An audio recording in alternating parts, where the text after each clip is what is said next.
The Bodhicaryāvatāra by Śāntideva. 1. Praise of the Awakening Mind. In adoration, I make obeisance to the Sugatas and their sons, and to their bodies of Dharma, and to all those worthy of praise. In brief, and in accordance with the scripture, I shall describe the undertaking of observance of the sons of the Sugatas. Nothing new will be said here, nor have I any skill in composition. Therefore, I do not imagine that I can benefit others. I have done this to perfume my own mind. While doing this, the surge of my inspiration to cultivate what is skillful increases. Moreover, should another of the very same humors as me also look at this, then he too may benefit from it. This opportune moment is extremely hard to meet. Once met, it yields the welfare of mankind. If the advantage is neglected now, how will this meeting come again? At night in darkness, thick with clouds, a lightning flash gives a moment's brightness. So, sometime, by the power of the Buddha, the mind of the world might for a moment turn to acts of merit. This being so, the power of good is always weak, while the power of evil is vast and terrible. What other good could conquer that, were it not the perfect awakening mind? This is the benefit seen by the lords of the sages meditating for many aeons, whereby deep-welling happiness elates immeasurable masses of beings through happiness alone. Those who long to transcend the hundreds of miseries of existence, who long to relieve creatures of their sorrows, who long to enjoy the many hundreds of joys, must never abandon the awakening mind. When the awakening mind has arisen in him, a wretch, captive in the prison of existence, he is straightway hailed son of the Sugatas, to be revered in the worlds of gods and men. Taking this base image, it transmutes it into the priceless image of the Buddha gem. Grasp tightly the quicksilver elixir, known as the awakening mind, which must be thoroughly worked. You who are accustomed to traveling abroad among the trading towns of the realms of rebirth, grasp tightly this gem that is the awakening mind. It is precious, essayed by those of immeasurable expertise, the unique caravan leaders of the world. Like the plantain stem, all other good things assuredly shed their fruit and then wither, whereas the awakening mind is a tree that constantly fruits. It does not wither, but continues to produce. In its protection, as in the protection of a hero, one immediately escapes great dangers, even after committing extremely cruel acts of evil. So why do ignorant beings not seek refuge in it? Like the Holocaust at the end of a world age, it completely consumes great evils in an instant. The wise Lord Maitreya related its unmeasured praises to Sudana. The awakening mind should be understood to be of two kinds. In brief, the mind resolved on awakening, and the mind proceeding towards awakening. The distinction between these two should be understood by the wise in the same way as the distinction is recognized between a person who desires to go and one who is going, in that order. Even in cyclic existence, great fruit comes from the mind resolved on awakening, but nothing like the uninterrupted merit that comes from the resolve put into action. From the moment that he takes on the mind to release the limitless realm of beings, with a resolve that cannot be turned back. From that moment on, though he may doze off or be distracted many times, uninterrupted streams of merit like the bursting sky continuously pour forth. This is what the Tathagata himself explained with proof in the question of Subahu, for the benefit of beings who are disposed toward the inferior path. Immeasurable merit took hold of the well-intentioned person who thought, "Let me dispel the headaches of beings." What, then, of the person who longs to remove the unequaled agony of every single being and make their virtue infinite? Whose mother or father ever has such a desire for their welfare as this? What deities or sages or brahmas have it? Those beings did not conceive this desire before, for even their own sake, even in a dream. How could they have it for the sake of others? Such a being, unprecedented, an excellent jewel, in whom there is born a concern for the welfare of others, such as others have not even for themselves, how is he born? That jewel, the mind, which is the seed of pure happiness in the world, and the remedy for the suffering of the world, how at all can its merit be measured? Worship of the Buddha is surpassed merely by the desire for the welfare of others. How much more so by the persistent effort for the complete happiness of every being? Hoping to escape suffering, it is to suffering that they run. In the desire for happiness out of delusion, they destroy their own happiness like an enemy. It satisfies with every happiness those starved of happiness, and cuts away oppressions from those oppressed in many ways. It also drives off delusion. How could there be a holy man its equal? How such a friend? How such merit? Even if someone returns a favor, he is praised. What then can be said of the Bodhisattva, who does good without obligation? People honor someone who gives alms to a few people, saying, he does good, because he contemptuously supports their life for half a day with a moment's gifts of mere food. What then of the one who offers to a limitless number of beings throughout limitless time the fulfillment of all desires, unending until the end of the sky and those beings? The Protector has said that one who harbors in his heart a turbid thought against such a lord of gifts, a son of the conqueror, dwells in hells for eons as numerous as the moments of that turbid thought. But fruit outweighing that flows forth for one whose mind becomes serenely confident, for evil action against the sons of the conqueror requires great force, while pure action comes effortlessly. I bow down to the bodies of those in whom that excellent jewel, the mind, has arisen, and towards whom even harm will lead to happiness.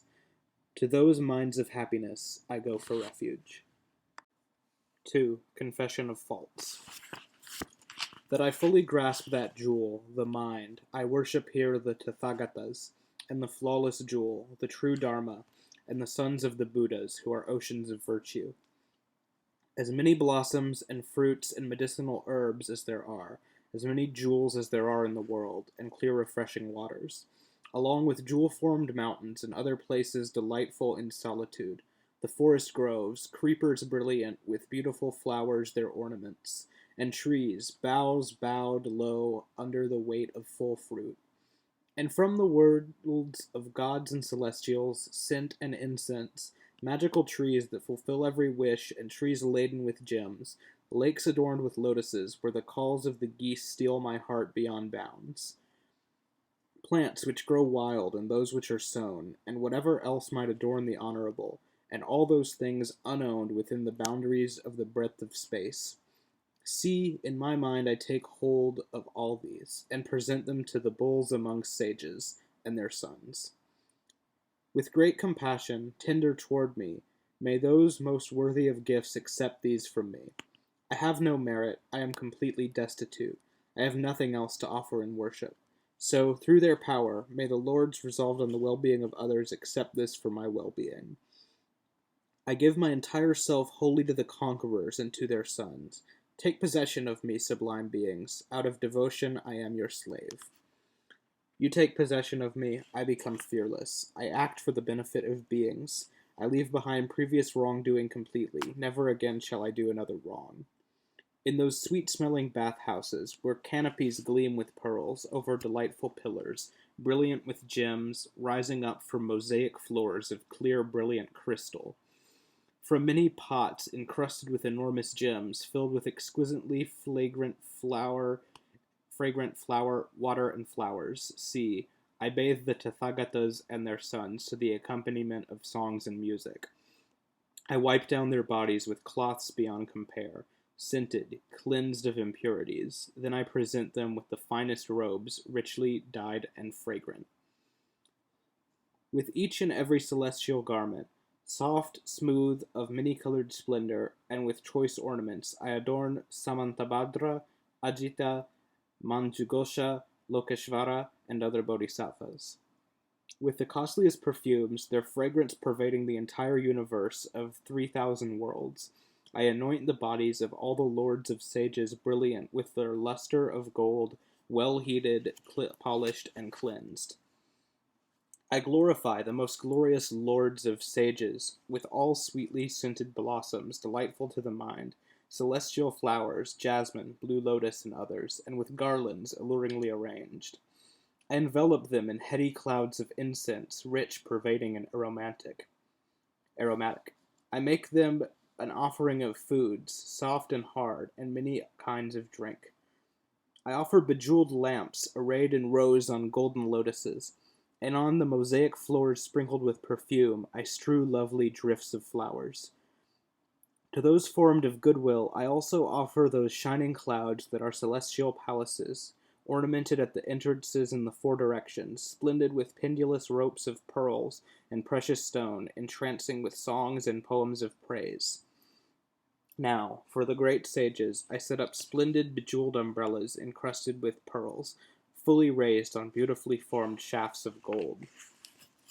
Hereafter, may heady clouds of worship arise, and clouds of instrumental music, thrilling every being. May flowers and jewels and other offerings rain down incessantly upon the chaityas, images, and all the jewels which make up the true Dharma. Just as Manjughosha and others following him have worshipped the conquerors, so I too worship the Tathagatas, who are protectors and their sons. I praise the oceans of virtue with hymns that are a sea of notes and harmonies. Let clouds of chanted praise arise no differently among them. With as many prostrations as there are atoms in all the Buddha fields, I throw myself down before the Buddhas of all three times, before the Dharma, and before the highest assembly. I worship all chaityas and palaces associated with the Bodhisattva. I bow down to my teachers and to spiritual aspirants who are worthy of praise. As far as the seat of awakening, I go to the Buddha for refuge. I go for refuge to the Dharma and to the assembly of Bodhisattvas. To the perfect Buddhas arrayed in all directions, and also to the Bodhisattvas of great compassion, holding my hands together in reverence, I declare, throughout the beginningless cycle of existence, and again on this very birth, the evil I, a brute, have done or caused, or anything I, deluded, have rejoiced in to my own detriment. I confess that transgression tormented by remorse. The harm I have done in arrogance to the three jewels, or to my mothers or fathers, or to others worthy of respect with body, speech, and mind. The cruel evil I have wickedly done, corrupted by many faults, O leaders, I confess it all. How can I escape it? I am continually in a state of alarm, O leaders. Let death not come too soon to me, before my mass of evil is destroyed. How can I escape it? Rescue me quickly, lest death comes swiftly, before my evil is destroyed. This death pays no heed to what is done or undone, a killer of security, not to be trusted by those sick or well, a shattering thunderbolt from nowhere. I did evil in many ways on account of friends and enemies. This I did not understand. I must abandon all and go. Those I loathe will die, those I love will die, I too will die, and all will die. Everything experienced fades to memory. Everything is like an image in a dream. It is gone and is not seen again. Even in this life, as I have stood by, many loved and loathed have gone, but the evil occasioned by them remains ghastly before me. Just like them, I am a fleeting wraith. This I failed to recognize. In delusion, yearning, and aversion, I did evil many times. Night and day, without respite, more of life is lost. It never gets longer. Surely, will I not die? Though here laid on my bed, though in the midst of family, it is alone that I must endure the agony of the throes of death. For one seized by the messengers of death, what good is a relative, what good a friend? At that time, merit alone is a defense, and I have not acquired it. By clinging to this transient life, not recognizing this danger, heedless, O lords, I have acquired great evil. Even someone taken away today to have a limb cut off withers, throat parched, gaze wretched. He sees the world in a completely different way. But that is nothing to the feverish horror which grips me, covered in my own uncontrolled excrement, as death's terrifying messengers stand over me. With cowering glances, I search the four directions for deliverance. What saint will deliver me from this great fear? Seeing the directions devoid of deliverance, I fall into total confusion once again. What will I do then in that state of great fear? Right now I go for refuge to the mighty protectors of the world, who have undertaken the care of the world, the conquerors who remove all fear. I also go wholeheartedly for refuge to the Dharma they have realized, which destroys the danger of cyclic existence, and to the assembly of bodhisattvas. Trembling with fear, I give myself to Samantabhadra, and again freely I give myself to Manjughosha. Terrified, I cry out in anguish to the protector Avalokita, whose conduct overflows with compassion. I have done evil, may he protect me. Seeking deliverance with all my heart, I cry out to the noble Akashagarbha and to Kshitigarbha and all those of great compassion. I bow down to the holder of the Vajra. As soon as they see him, the ministers of death and all malign creatures flee, quaking, in the four directions. I have transgressed your command. Now, at seeing the danger, terrified, I go to you for refuge. Destroy the danger quickly. Even one afraid of passing illness would not ignore the doctor's advice. How much more so one in the grip of the 404 diseases, of which just one can wipe out all the people in Jambudvipa, for which no remedy is found in any region. Yet on this, I ignore the advice of the omniscient doctor who removes all barbs. Oh, there is no end to my stupidity. I stand with exceeding care even on an ordinary cliff. How much more so above a precipice of 1,000 leagues through great expanses of time? Death may not come this very day, but my complacency is ill-founded. Inevitably, the time approaches when I shall die. Who has granted me impunity? How shall I escape? It is certain I shall die. How can my mind be at ease? What essence has remained mine from things I once enjoyed, now perished, for which my infatuation led me to ignore the advice of my teachers? Leaving behind this world of the living, along with relatives and intimates, wherever I go, I shall go alone. What to me are all those I love or loathe? Rather, at all times night and day, my sole concern should be this: suffering is the inevitable result of wrong. How can I escape it? Whatever evil I, a deluded fool, have amassed, what is wrong by nature, and what is wrong by convention? See, I confess all that as I stand before the protectors, my palms together in reverence, terrified of suffering, prostrating myself again and again.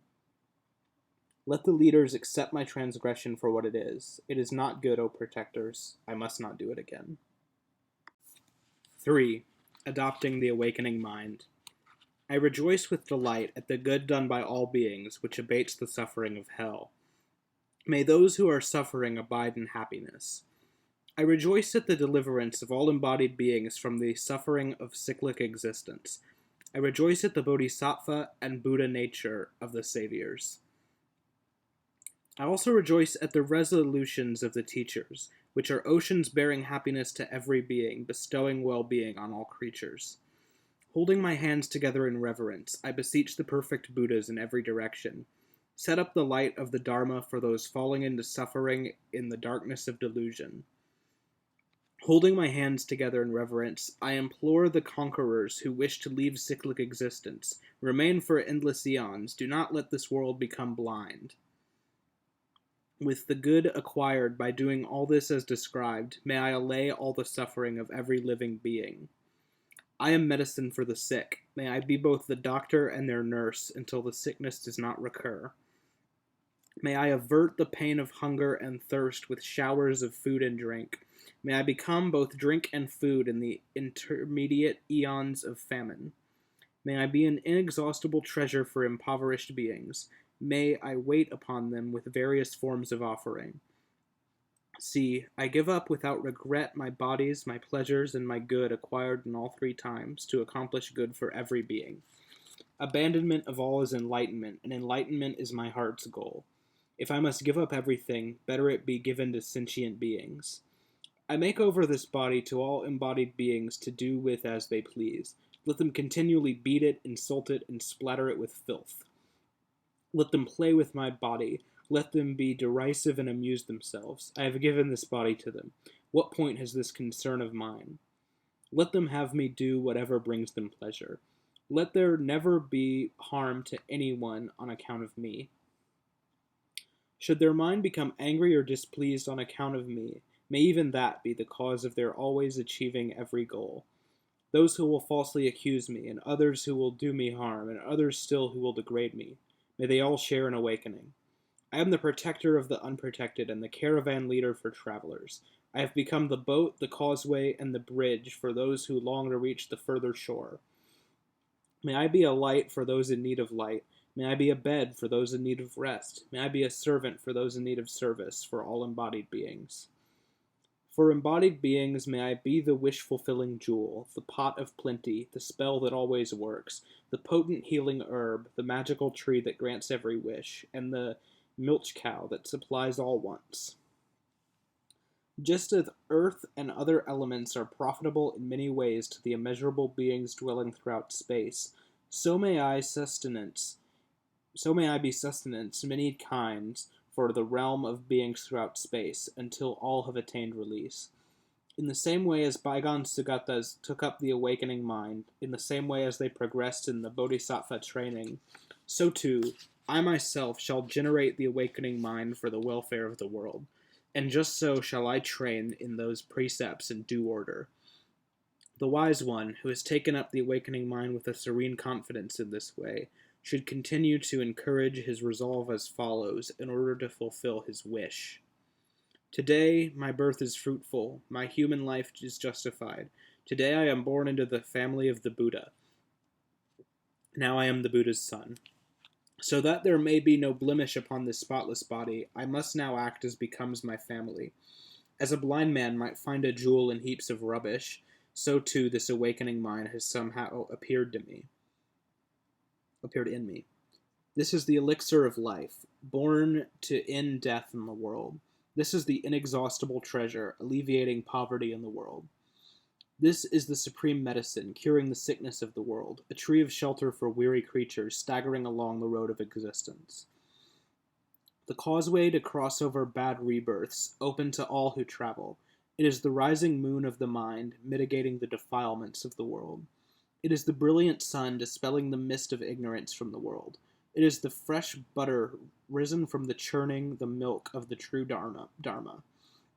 For the caravan of humanity traveling the road of existence, hungry for the enjoyment of happiness, this is a feast of happiness offered as refreshment to all beings who approach. Today I summon the world to Buddhahood and to worldly happiness meanwhile. In the presence of all the saviors, may gods, titans, and all rejoice. 4. Vigilance regarding the awakening mind. The son of the conqueror who has adopted the awakening mind with great resolve in this way should, ever tireless, strive hard not to transgress the training. It is proper to reconsider whether or not one should carry out any rash undertaking, or anything not thoroughly thought through, even if one has already promised to do it. But why hang back from what has been thought through by the Buddhas and their sons, who are great in wisdom, and by me too, as far as I am able? Moreover, after making a promise of this kind, if I were not to fulfill it in practice and broke my word to all these beings, what would be my future birth? It is taught that a man who has only thought about giving in his mind but does not actually do so becomes a hungry ghost, even if the gift were only small. How much worse will it be for me, having proclaimed aloud the unsurpassed happiness with great enthusiasm? After breaking my word to the entire world, what would be my future birth? Only the omniscient one knows the inconceivable course of action which can still liberate people even when they have abandoned the awakening mind. Therefore, every error of this kind is all the more serious for a bodhisattva, since when he errs, he deprives every being of benefit. And anyone else who hinders his meritorious actions, even momentarily, will undergo unlimited bad rebirths, because he destroys the benefit of living beings. He would certainly be destroyed, destroying the welfare of just one being, how much more so of the embodied beings dwelling throughout the expanse of space. Swinging back and forth like this in cyclic existence, now under the sway of errors, now under the sway of the awakening mind, it takes a long time to gain ground. Therefore, I must diligently fulfill what I promised. If I make no effort today, I shall sink to lower and lower realms. Innumerable Buddhas have gone seeking out all sentient beings. Through my own fault, I was beyond the reach of their healing care. If even today I continue in such a way that I shall repeatedly attain bad rebirths, disease, and death, have limbs cut off, and be cleaved apart, when shall I find such rare circumstances again, the arising of a Tathagata, faith, the human state itself, the capacity to practice skillful deeds, health, and this day, with food and freedom from disaster? In a moment life breaks its promise. The body is like an object on loan. The human state is never achieved again by such acts as mine. When the human state is lost, there is only evil. How could there be good? If I do not behave skillfully, even when I am capable of skillful deeds, what then will I do when stupefied by the sufferings of the lower realms? For one who does not act skillfully and heaps up evil too, even the idea of a good rebirth is lost for hundreds of billions of eons. That is why the fortunate one declared that the human state is so hard to attain, as likely as the turtle poking its neck through the hole of a yoke floating on the mighty ocean. Through an act of evil committed in a single instant, an eon is endured in the Avicii hell. In the light of evil heaped up through time without beginning, what talk can there be of a good rebirth? Yet having experienced that, one is still not released, since, while experiencing it, one begets more evil still. There is no greater waste of time than this, nor is there greater folly, that after attaining such fleeting opportunity I do not practice skillful deeds. Yet if I am sensible of this, but confused sink down in despair, for a long time I shall lament still more, when summoned by Yama's messengers. Long the intolerable roasting of my body in hellfire, long the burning of the untrained mind in the flame of self-reproach.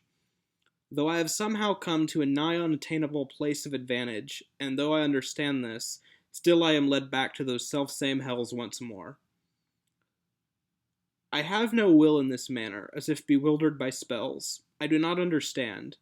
By what am I perplexed? Who dwells here within me? Enemies such as greed and hate lack hands and feet and other limbs. They are not brave, nor are they wise. How is it they enslave me? Lodged within my own mind, it is me that they strike down, themselves unshaken. Yet I do not boil with rage at this. Oh, such ill-placed forbearance! If every god and human being were my enemy, even they could not deliver me to the fire of the Avicii hell. Once that has taken hold, not even ash is left, even from Mount Meru. In an instant, my mighty enemies, the defilements, cast me there. For the long time of all other foes together is not of such length as that of my enemies, the defilements, which is interminably long without beginning or end. Everyone becomes well-disposed when they are treated with kindness, but when these defilements are honored, they cause suffering all the more. With all this in mind, while such long-standing enemies, the sole cause of the flowing flood of misfortunes, dwell fearlessly within my heart, how can I take pleasure in cyclic existence? If these gaolers of the prison of existence, who are also the executioners of the condemned in hells and like places, remain in the house of my mind, the cage of greed, how can I be happy? For this reason, I shall not cast off the burden here, until these enemies are struck down before my eyes. Once their anger has been aroused, people who are inflated with pride do not sleep until their enemy has been slain, even if he caused only a slight offense. In the vanguard of battle, violently passionate to kill bringers of darkness destined by nature to suffer death, not counting the pain from blows of arrows and spears, they do not turn away until they have achieved this end. What then when I am striving to kill my natural enemies, who are eternal causes of every pain? Today, even if I suffer 100 afflictions, what reason do I have to feel the misery of despair? Without cause they display the wounds from the enemy on their limbs as if they were decorations. Why then, when I am striving to fulfill the great cause, do I let my sufferings oppress me? Their minds set only on their own livelihood, fishermen, chandalas, plowmen, and the like withstand such distress as extreme heat and cold. Why have I no endurance, though it is for the advantage and well-being of the universe? I have promised to liberate the universe from the defilements, to the limit of space in the 10 directions, but even my own self is not freed from the defilements. At that time, I was intoxicated, speaking without realizing my own limitations. After that, I can never turn back from destroying the defilements. I shall be tenacious in this, and wage war sworn to enmity, except against the kind of defilement that comes from murdering the defilements. I do not care if my guts ooze out, let my head fall off, but never shall I bow down before my enemy, the defilements. Even if banished, an enemy may acquire retinue and support in another country, and return from there with gathered strength, but there is no such resort for this enemy, the defilements. Based in my mind, where might it go once cast out? Where might it stay and work towards my destruction? I make no effort simply because my mind is dull. The defilements are weaklings to be subdued by wisdom's glare. The defilements do not dwell in objects, nor in the collection of the senses, nor in the space in between. There is nowhere else for them to dwell, and yet they churn up the entire universe. This is but illusion. So, heart, free yourself from fear. Devote yourself to striving for wisdom. Why, quite needlessly, do you torment yourself in hells? Making a firm resolve in this way, I shall strive to follow the training as it has been taught. How can someone who could be cured by medicine get well if he does not follow the doctor's advice? 5. The guarding of awareness. One who wishes to guard his training must scrupulously guard his mind. It is impossible to guard one's training without guarding the wandering mind.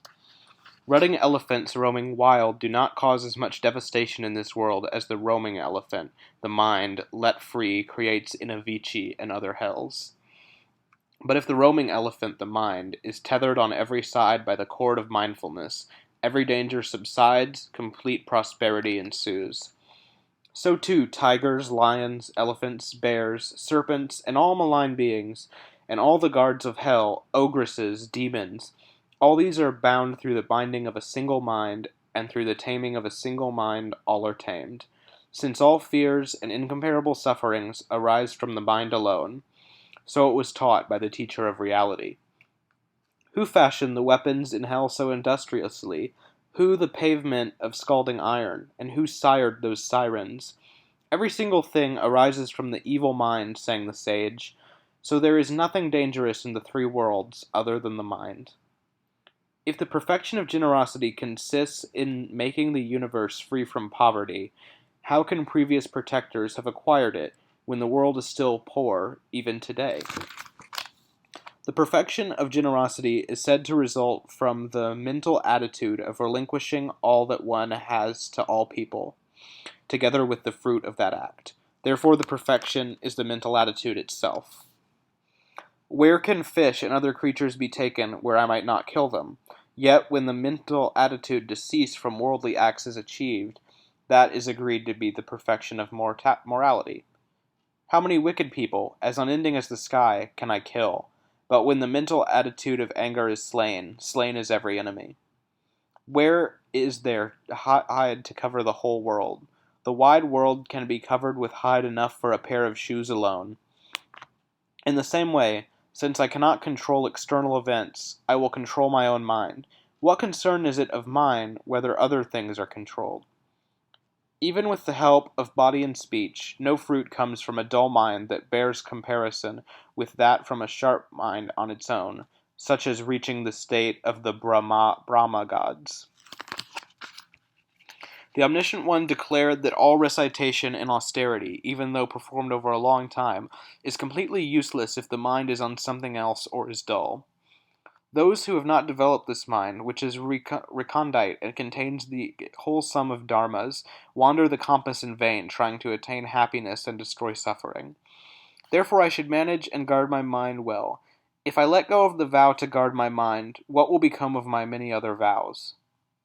In the same way that someone in the midst of a rough crowd guards a wound with great care, so in the midst of bad company should one always guard the wound that is the mind. Fearing slight pain from a wound, I guard the wound with great care. Why not the wound that is the mind, in fear of the blowing from the crushing mountains of hell? The resolute aspirant who maintains this attitude even when moving in bad company, even amongst youth and wanton women, is not broken. Let my possessions freely perish, my honor, my body, and life, and let other good things perish, but never the mind. I make this salutation with my hands to those who wish to guard their mind. With all your effort, guard both mindfulness and awareness. Just as a man weak with illness is not fit for any work, so a mind distracted from these two is not fit for any work. What is heard, reflected upon, or cultivated in meditation, like water in a leaky jar, does not stay in the memory of a mind which lacks awareness. Many, though learned, possessing faith, and though absorbed in effort, are befouled by offenses due to the fault of lacking awareness. Though they have amassed meritorious deeds, they end up in an evil realm, plundered by the thief, lack of awareness, who comes after the theft of mindfulness. This band of robbers, the defilements, seeks out a point of access. When it has found one, it plunders and destroys life in a good realm. Therefore, mindfulness should never be taken from the door to the mind, and if it does go, it should be reinstated, remembering the torment of hell. Mindfulness comes easily to those fortunate people who practice wholeheartedly through the instruction of their preceptor, because they live with their teacher and out of fear. The Buddhas and Bodhisattvas have unobstructed vision in all directions. Every single thing is before them. Before them I stand. Meditating thus, one should remain possessed of shame, respect, and fear. One should recollect the Buddhas in this way at every moment. Awareness comes, and once come, does not go again, if mindfulness remains at the door to the mind in order to act as guard. At first, then, I should continually generate such a state of mind as this. I should act at all times as if lacking senses, like a block of wood. One should never cast the eyes to and fro for no purpose. The gaze should be bent low as if continually absorbed in meditation. However, one might occasionally look to the horizon in order to rest the eyes, and if one notices someone within one's field of vision, one should look up to greet them. In order to spot danger on the road and so forth, one may look to the four quarters for a moment.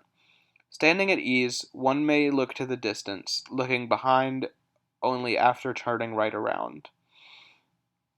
One should go ahead or turn back only after looking forward or behind.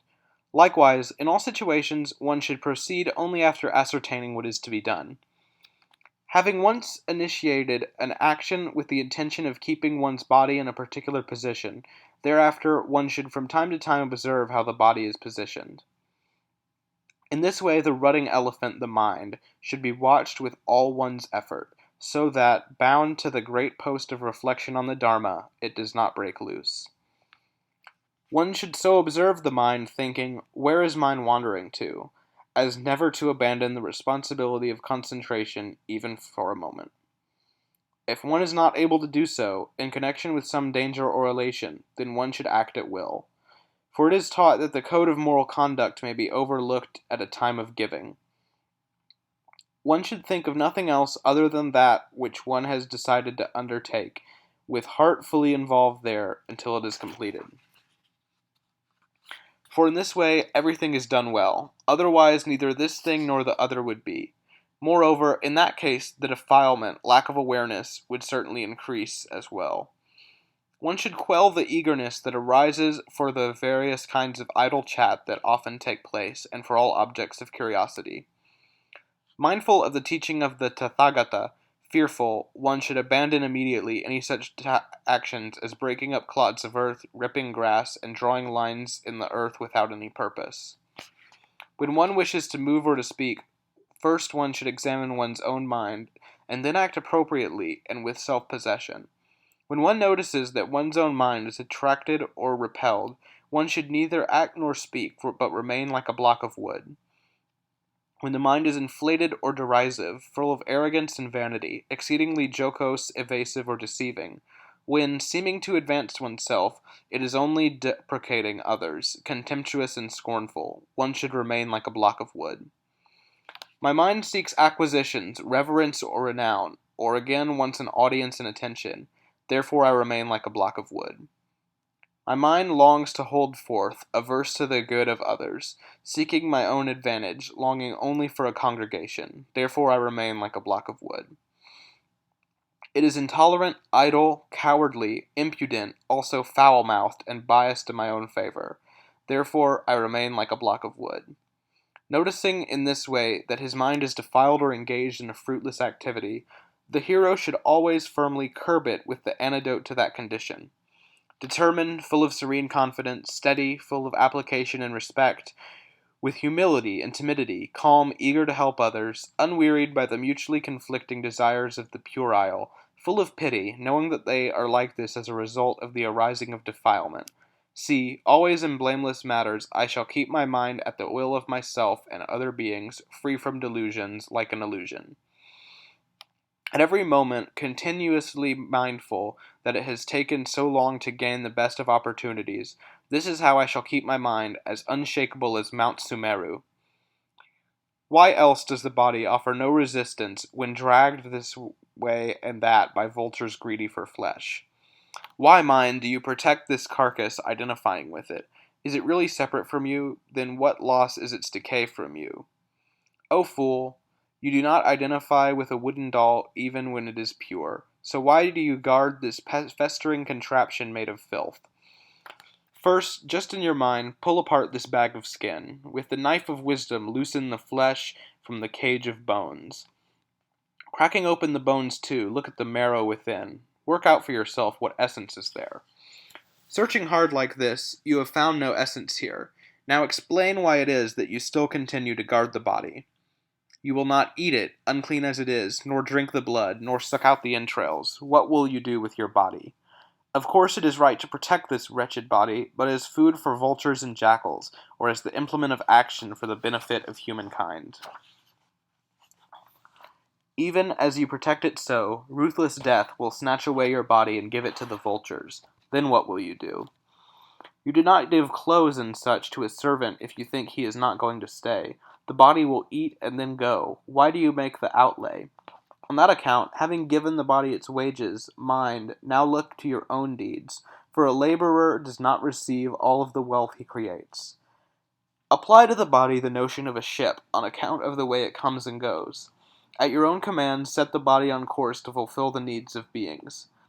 One's own nature mastered in this way, one should always have a smiling face. One should give up frowning and grimacing, be the first to speak, a friend to the universe. One should not throw down stools or other furniture violently with a crash, nor should one pound on doors. One should always delight in silence. The crane, the cat, or the thief achieves his intended goal by moving quietly and gently. The aspirant should move in such a way at all times. One should accept respectfully the advice of those who are able to direct others, who offer unsolicited aid. One should be the pupil of everyone all the time. One should express one's appreciation of all that is well said. When one sees someone doing something meritorious, one should encourage them with praises. One should speak of others' virtues in their absence, and repeat them with pleasure. And when one's own praise is spoken, one should reflect on that person's recognition of virtue. Surely everything is undertaken for the sake of satisfaction, and yet even with money that is hard to find. Therefore I shall enjoy the pleasure of finding satisfaction in the virtues acquired by others through their hard work. I lose nothing in this world, and gain great bliss in the next, whereas animosities lead to the misery of enmity, in the next world great suffering. One should speak confident, measured words, clear in meaning, delighting the mind, pleasing to the ear, soft and slow, and stemming from compassion. One should always look at people directly, as if drinking them in with the eye. Depending upon them alone, Buddhahood will be mine. Great good arises from continuous devotion towards the fertile fields that are the virtuous and our benefactors, and from the application of an antidote in the case of one who suffers. One should be able and energetic, at all times acting upon one's own initiative. In all actions one should not leave any work to another. Each of the perfections, beginning with generosity, is more excellent than its predecessor. One should not neglect a higher one for the sake of a lower, unless because of a fixed rule of conduct.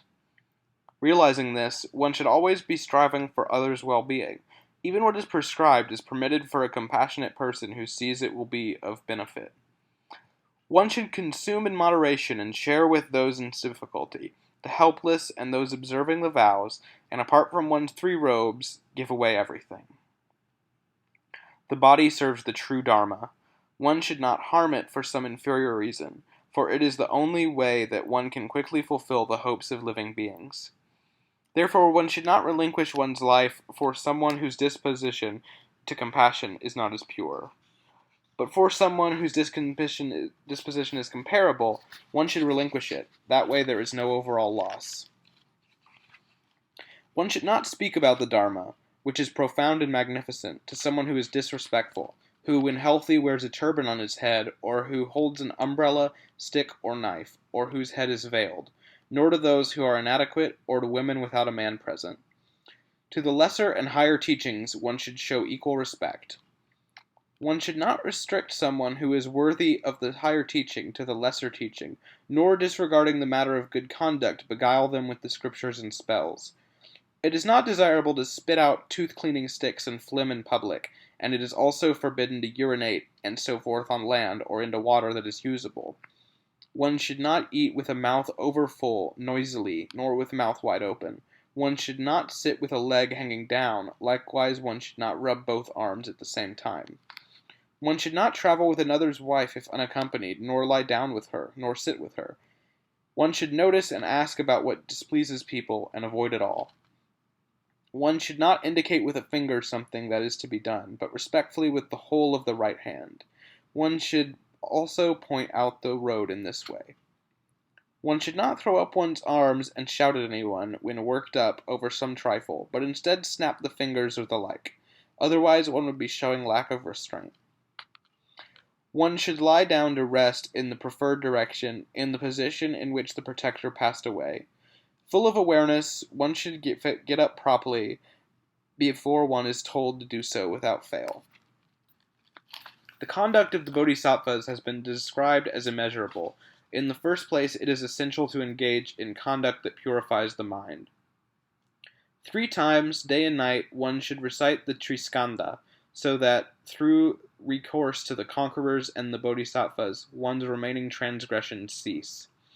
One should apply oneself industriously to the trainings appropriate to the various situations in which one finds oneself, whether there at will or subject to another.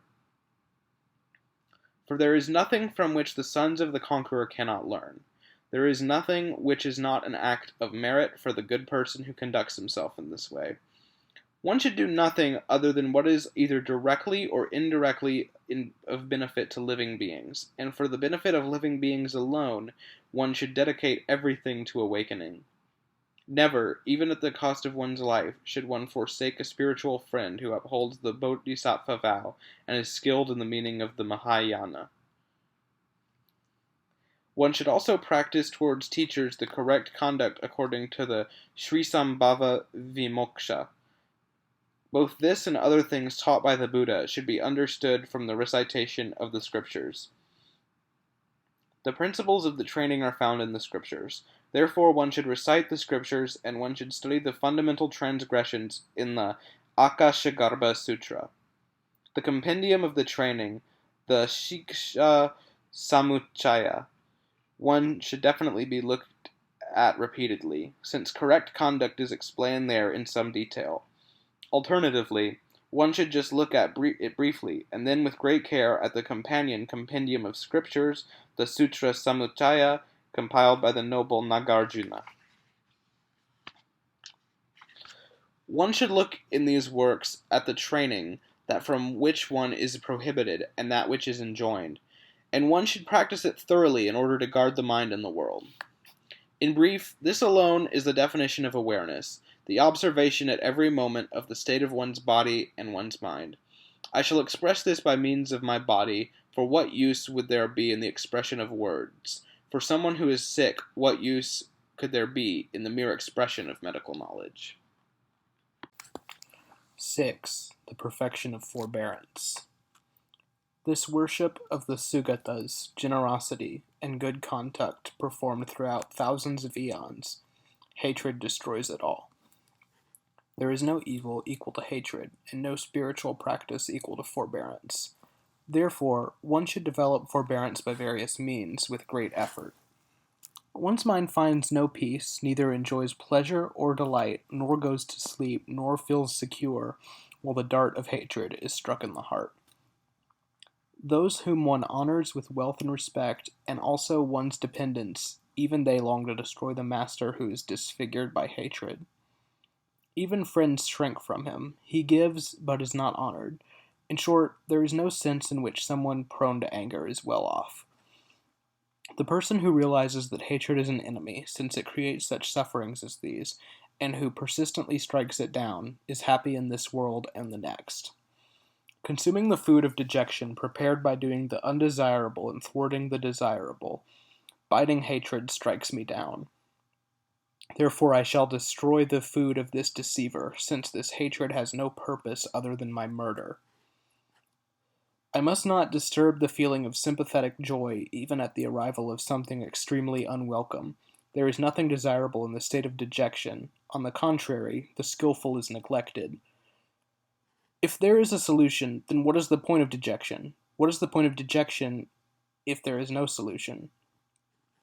Suffering, humiliation, harsh words, and disgrace. These we desire neither for ourselves nor our loved ones, but for our enemies it is the reverse. Happiness is scarce, suffering persists with no effort, but only through suffering is there escape. Therefore, mind, be strong. In Karnataka, the devotees of Durga willingly endure to no purpose the pain of burns, cuts, and worse. Why then am I a coward when my goal is liberation? There is nothing which remains difficult if it is practiced. So, through practice with minor discomforts, even major discomfort becomes bearable. The irritation of bugs, gnats, and mosquitoes, of hunger and thirst, of discomfort such as an enormous itch, why do you not see them as insignificant? Cold, heat, rain and wind, journeying and sickness, imprisonment and beatings, one should not be too squeamish about them, otherwise the distress becomes worse. Their own blood for some is valor's boon, while for others produces a swoon. This comes from the bravery or cowardice of the mind. Therefore one should become invincible to suffering and overpower discomfort. Not even in suffering should a wise person allow his serene confidence of mind to be disturbed, for the battle is with the defilements, and in warfare pain is easily won. Those who conquer the enemy taking the blows of their adversary on the chest, they are the triumphant heroes, while the rest kill what is already dead. The virtue of suffering has no rival, since, from the shock it causes, intoxication falls away, and there arises compassion for those in cyclic existence, fear of evil, and a longing for the conqueror. I feel no anger towards bile and the like, even though they cause intense suffering. Why am I angry with the sentient? They too have reasons for their anger. As this sharp pain wells up, though unsought for, so, though unsought for wrath wells up against one's will. A person does not get angry at will, having decided, I shall get angry, nor does anger well up after deciding, I shall well up. Whatever transgressions and evil deeds of various kinds there are, all arise through the power of conditioning factors, while there is nothing that arises independently. Neither does the assemblage of conditioning factors have the thought, I shall produce, nor does what is produced have the thought, I am produced. The much sought for primal matter, or the imagined self, even that does not come into being after deciding, I shall become. Since what has not arisen does not exist, who would then form the wish to come into existence? And since it would be occupied with its sphere of action, it cannot attempt to cease to exist either. If the self is eternal and without thought processes, then it is evidently inactive like space. Even in contact with other conditioning factors, what activity can there be of something which is unchanging? What part does something play in an action if at the time of the action it remains exactly as it was prior to it? If the relationship is that the action is part of it, then which of the two is the cause of the other? In this way, everything is dependent upon something else. Even that thing upon which is dependent is not independent. Since, like a magical display, phenomena do not initiate activity, at what does one get angry like this? If it is argued that to resist anger is inappropriate, for who it is that resists what, our view is that it is appropriate. Since there is dependent origination, there can be cessation of suffering. Therefore, even if one sees a friend or an enemy behaving badly, one can reflect that there are specific conditioning factors that determine this, and thereby remain happy. Were all embodied beings to have their wish fulfilled, no one would suffer. No one wishes for suffering. People cause themselves torment with thorns and other instruments in a state of intoxication, by refusing food and the like out of anger, and with things that they wish to obtain, such as unattainable women. Some people kill themselves by hanging themselves, by throwing themselves off cliffs, by taking poison or other unwholesome substances, and by conduct that is devoid of merit. When under the power of the defilements in this way, they injure even their own dear selves, how could they have a care for the persons of other people? When driven insane by their defilements, they resort to killing themselves. How is that not only have you no pity, but you become angry? If it is their very nature to cause others distress, my anger towards those fools is as inappropriate as it would be towards fire for its nature to burn. In fact, this fault is adventitious. Beings are by nature pleasant, so anger towards them is as inappropriate as it would be towards the sky if full of acrid smoke. If disregarding the principal cause, such as a stick or other weapon, I become angry with the person who impels it, he too is impelled by hatred. It is better that I hate that hatred. Previously, I too cause just such pain to living beings. Therefore, this is just what I deserve, I who have caused distress to other beings. His the knife, and mine the body, the twofold cause of suffering. He has grasped the knife, I my body, at which is their anger. Blinded by craving, I have grasped this boil in the likeness of a human figure, which cannot bear to be touched. In that case, when there is pain, at which is their anger? I do not wish for suffering. Being a simpleton, I do wish for the cause of suffering. When suffering has arisen through my own wrongdoing, how can I become angry with someone else? Just as the infernal forest of razor leaves, just as the winged creatures from hell are really brought into being by my actions, so is this. At which is their anger? Those who injure me are really impelled by my actions. For this they will go to the realms of hell. Surely it is they who are harmed by me. On account of them, because I am patient, my evil is considerably decreased, while on account of me they experience the long-lasting agonies of hell. Really it is I who am harmful to them, and they who aid me. So why, slippery mind, do you turn it the wrong way round and become angry? If I am not to go to the realms of hell, I must possess the virtue of determination. If I protect myself, what in that case is the effect on them? If I did retaliate, they would not be protected, and I would fail in my practice, with the result that those in torment would be lost. Since it lacks physical form, the mind can never be harmed by anything, but because it clings to the body, it is oppressed by the body's suffering. Humiliation, harsh speech, and disgrace. This collection does not oppress the body. Why then, mind, do you get angry? Will the disfavor that others show me devour me, here or in another birth, that I avoid it so? It may be that I avoid it because it gets in the way of my material gain, but that will be lost in this life alone, whereas my evil will certainly persist. Better that I die right now than have a long life lived improperly, since, even if I remain here for a long time, the same pain of death awaits me. In a dream, one person awakes 100 years of happiness, and enjoys 100 years of happiness, and then awakes, while another awakes after being happy for just a moment. Surely the happiness of both ceases once they have awakened. This is what it is like at the time of death for the one who lives long, and for the one whose time is short. And though I acquire many possessions, though I enjoy many pleasures over a long time, I shall go empty-handed and naked like someone who has been robbed. Suppose I destroy evil and perform good while living off my gains. There is no doubt but that someone who grows angry on account of gain acquires evil and destroys good. If that for which I live comes to nothing, what is the point of living, performing only unlovely deeds? If you argue that your dislike of one who speaks ill of you is because he is harming living beings, then why do you feel no anger when he defames others in the same way? You tolerate those showing disfavor when others are the subject of it, but you show no tolerance towards someone speaking ill of you when he is subject to the arising of defilements. And my hatred towards those who damage sacred images and stupas, or who abuse the true teaching, is inappropriate, since the Buddhas and Bodhisattvas are not distressed. When people harm one's teachers, relatives, and others dear to us, one should, as above, regard it as arising on the basis of conditioning factors and refrain from anger towards them. Whether the cause possesses consciousness or not, distress is inevitable for embodied beings. That distress appears in what is conscious. Tolerate that pain, therefore. Some commit offenses out of delusion, others deluded grow angry. Who among them should we say is free from blame, or who should we say is guilty? Why did you behave before in such a way that others now trouble you in this way? Everybody is subject to the force of prior actions. Who am I to change this?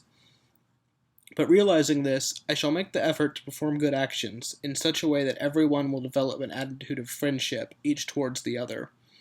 When a house is burning down, and the fire has spread towards the next house, any grass or such in which it might spread is dragged off and taken away.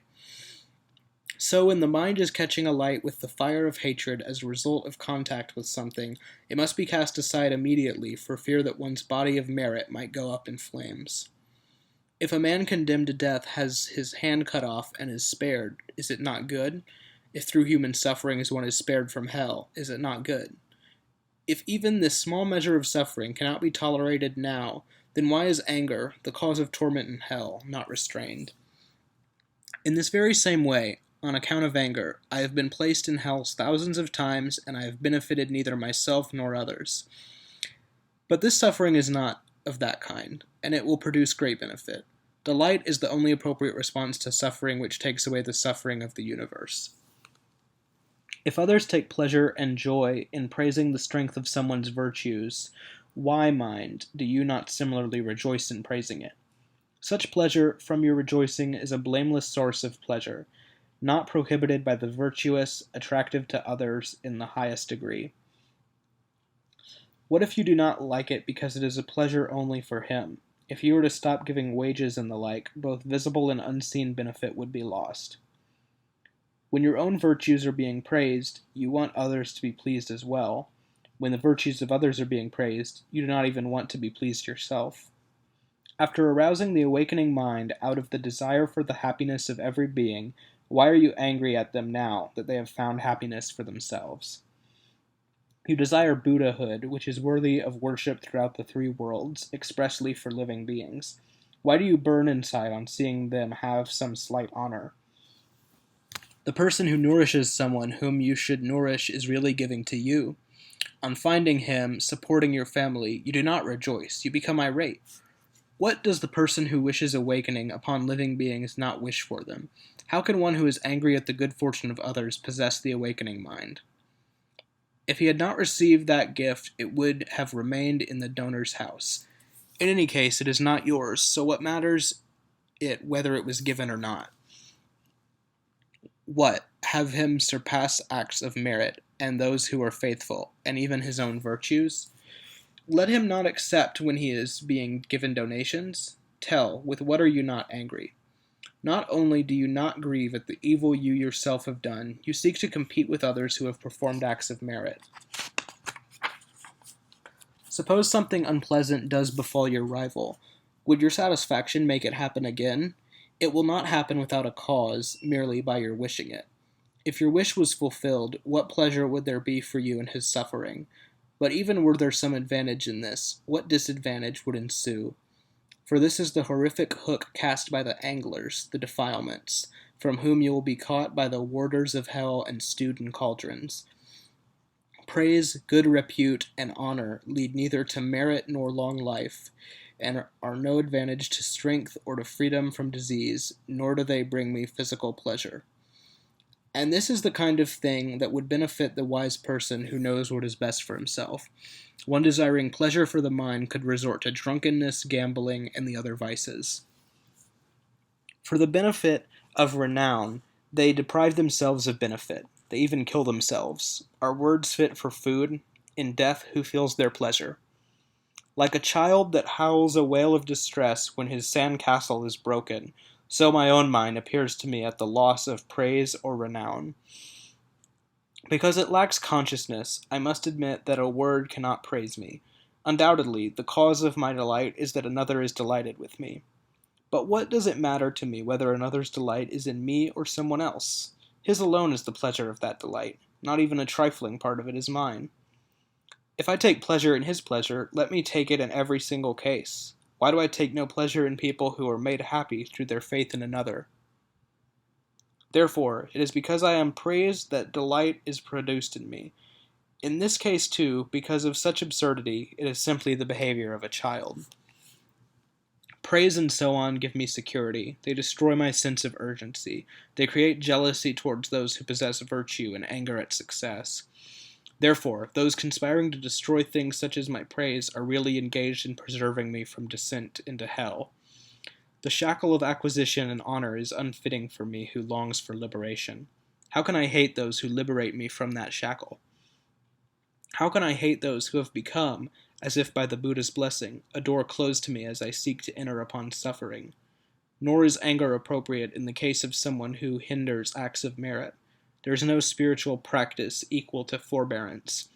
Without doubt, this is accomplished through him. In fact, it is through my own deficiency that I fail to practice forbearance here. In this instance, I alone create the hindrance when grounds for an act of merit have been provided. If one thing does not exist without another, and does exist when that also exists, then that other thing really is its cause. How can that be called an obstacle?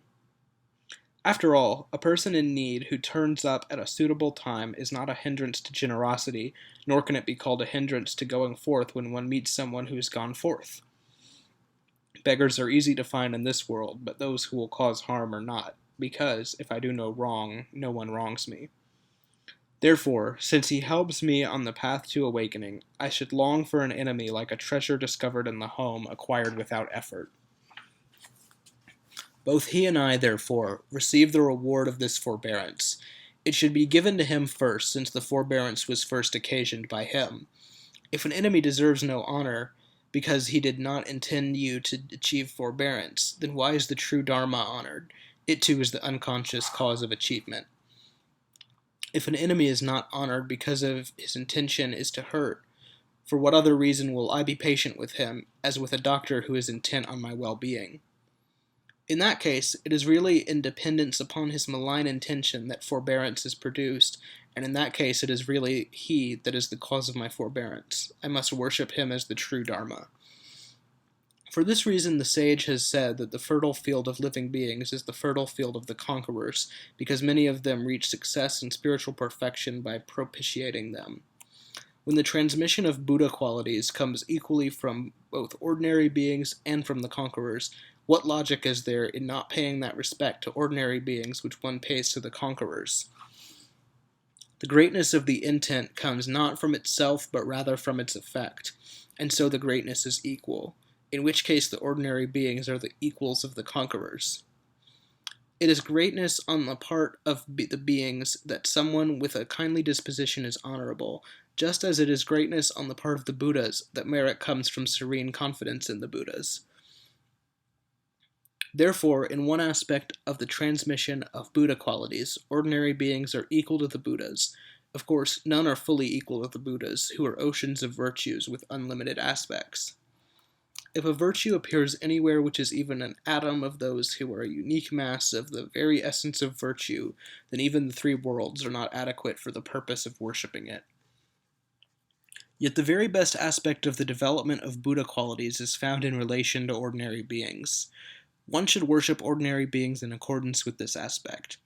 Moreover, for those friends who give immeasurable help without pretext, what better recompense could there be than propitiating beings?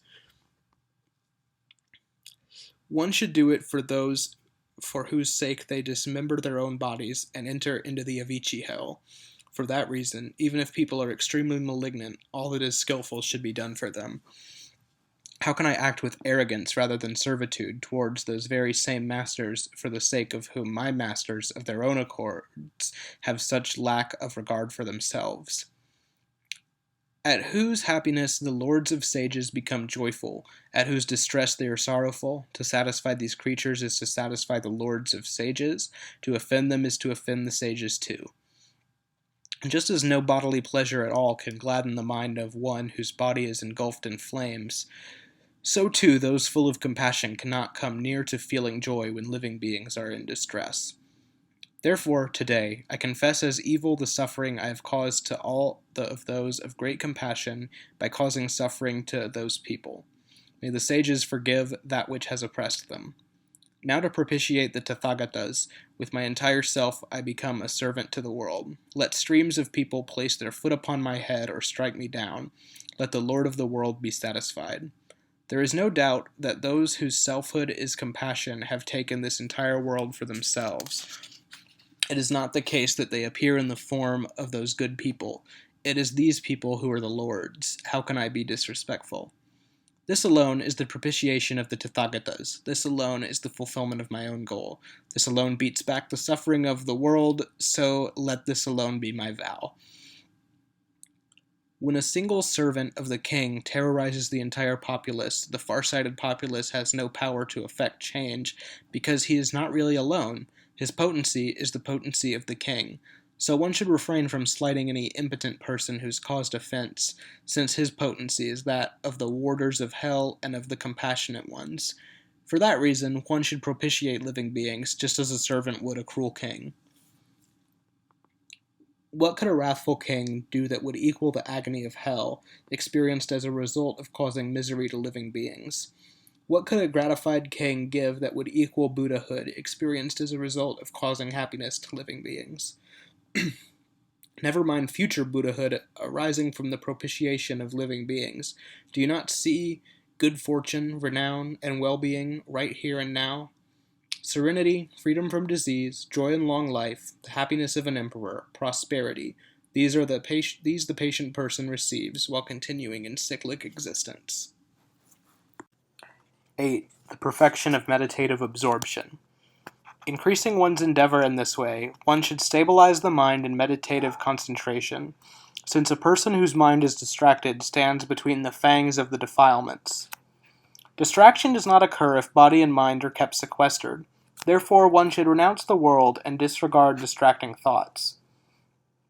The world is not truly renounced because of attachment and the thirst for acquisitions and other rewards. Therefore, to renounce these, anyone with sense would reflect as follows. Realizing that one well attuned to insight through tranquility can destroy the defilements, one should first seek tranquility, and that by disregarding one's own delight in the world. For what person is it appropriate to be attached to impermanent beings when that person is impermanent, when a loved one may not be seen again for thousands of lives? Not seeing them, one finds no pleasure and cannot remain in meditative concentration, and even when one does see them, one is not satisfied. One is tormented by longing just as before. One does not see things as they really are. One loses the sense of spiritual urgency. One is consumed by grief, by hankering after contact with the one who is loved. While uselessly preoccupied with that person, life gets shorter by the minute. For a friend who does not last, the everlasting Dharma is lost. Someone who associates with fools invariably goes to a bad rebirth, and someone who disassociates himself is not liked. What is gained from contact with fools? They are friends in a moment, enemies the next. At an occasion for being pleased, they get angry. The multitude of people are impossible to satisfy. When given good advice, they get angry, and they prevent me from taking good advice. If they are not listened to, they get angry and go to a bad rebirth. Superiority causes jealousy, equality causes rivalry, inferiority causes arrogance. Praise causes intoxication, and criticism causes enmity. When could there be any benefit from a fool? Between one fool and another, something detrimental is inevitable, such as self-advancement, complaining about others, or conversation about the pleasures of cyclic existence. So in this way, contact with a fool brings harm to the other person too. I shall live apart, happily, my mind undefiled. One should flee far from a fool. One met one should gratify with things that please, not with the intention of intimacy, but rather as would a person who is well disposed but impartial. Taking only what serves the Dharma, as the bumblebee the nectar from the flower, I shall dwell without acquaintance in any place, as if I had not been before. I receive plenty of alms, I am honored, and many ask for me. One who thinks this will still die, and fears death when it comes. Wherever the mind, deluded about happiness, goes for pleasure, 1,000-fold suffering will arise and attend it. Therefore a wise person would not desire it. Fear arises from desire, yet it goes of its own accord. Be firm and bear it impartially. There have been many who have received alms gifts, and many have been popular. It is not known where they have gone with their alms gifts and popularity. Some detest me. Why am I exultant when praised? Some extol me. Why am I depressed then when criticized? Beings have different dispositions. They are not satisfied even by the conquerors, let alone by the ignorant likes of me. So what's the point of worrying about the world? They blame a person who does not receive alms. They begrudge a person who does. How can there be any pleasure with those who by their nature dwell in misery? The Tathagatas taught that a fool is a friend to no one, because a fool is not pleased unless his own purpose is served. Joy at the means to one's own good is simply joy at one's own good, just as distress at the destruction of material goods is really caused by the loss of comforts. Trees do not bear grudges, nor is any effort required to please them. When might I dwell with those who dwell together happily? Staying in an empty shrine at the foot of a tree or in caves, when shall I go, free from concern, without looking back? When shall I dwell in vast regions owned by none, in their natural state, taking my rest or wandering as I please? When shall I live free from fear, without protecting my body, a clay bowl my only luxury, in a robe that thieves would not use? When shall I go to the local charnel ground and compare my own rotting body with other corpses? For this body of mine will also turn putrid in that way, its stench so vile even the jackals will not slink near. Even the bits of bone born together in this single body will be scattered apart. How much more so other people one holds dear? Man is born alone, and alone he dies. No one else shares his agony. What help are those one loves, creators of obstacles? As one traveling a road takes lodging on his way, so too one on the path of existence takes lodging in each birth. Before 4 men bear him out from there with the world lamenting him, he should go forth to the forest. Free from acquaintance, free from conflict, he is quite alone in his body. Having already died to the world, he does not grieve as he dies. Neither do any cause him distress, staying close by him, grieving, nor are there any to distract him from the Buddha and the other recollections. Therefore I shall always follow the solitary life, which is delightful and free from strife, leading to the auspicious and calming all distractions. Freed from all other concerns, my own mind in a state of single-pointed thought, I shall apply myself to taming and increasing the meditative concentration of my mind. For passions bring forth misfortunes in this world and the next, through imprisonment, beatings, and dismemberment in this world, in hells and other lower realms in the next. For whose sake you respectfully greeted messengers and go-betweens many times, for whose sake you hitherto accounted the cost of neither misdeed nor disrepute, and even threw yourself into danger and wasted your wealth, on embracing whom you experienced the highest bliss. She is nothing but bones, independent and indifferent. Why do you not willingly cuddle them and feel bliss? You saw that face before. You tried to lift it up when it was lowered in modesty, or maybe it was covered by a veil and you did not see. Now that face is stripped by vultures, as if they can no longer bear your frustration. Look at it. Why do you recoil now? Why do you not jealously shield what was shielded even from the glancing eyes of others, now that it is being devoured? Seeing this pile of meat being devoured by vultures and other scavengers is what is food for others to be worshipped with garlands, sandalwood scent, and jewelry? Although it does not move, you're terrified of a skeleton when it is seen like this. Why have you no fear of it when it moves as if animated by a vampire? They produce both spit and shit from the single source of food. You do not want the shit from it. Why are you so fond of drinking the spit? Taking no pleasure from silky pillows stuffed with cotton because they do not ooze a dreadful stench, those in love are entranced by filth. You had this passion for it when it was covered over, so why dislike it now uncovered? If you have no use for it, why do you rub against the cover? If you have no passion for what is foul, why do you embrace another, a cage of bones bound by sinew, smeared with slime and flesh? You have plenty of filth of your own. Satisfy yourself with that, glutton for crap. Forget her, that other pouch of filth. You want to see and touch it because you think you like its flesh. How can you desire flesh, which is by its own nature devoid of any consciousness? That mind that you desire can be neither seen nor touched, and what can be is not conscious, so why embrace it pointlessly? It is no wonder that you do not see that the body of another is formed from filth. That you do not understand your own body to be formed from filth is astonishing. Aside from the delicate lotus born in muck, opening up in the rays of a cloudless sun, what is the pleasure in a cage of crap for a mind addicted to filth? If you do not want to touch something, such as soil, because it is smeared with excrement, how can you long to touch the body which excreted it?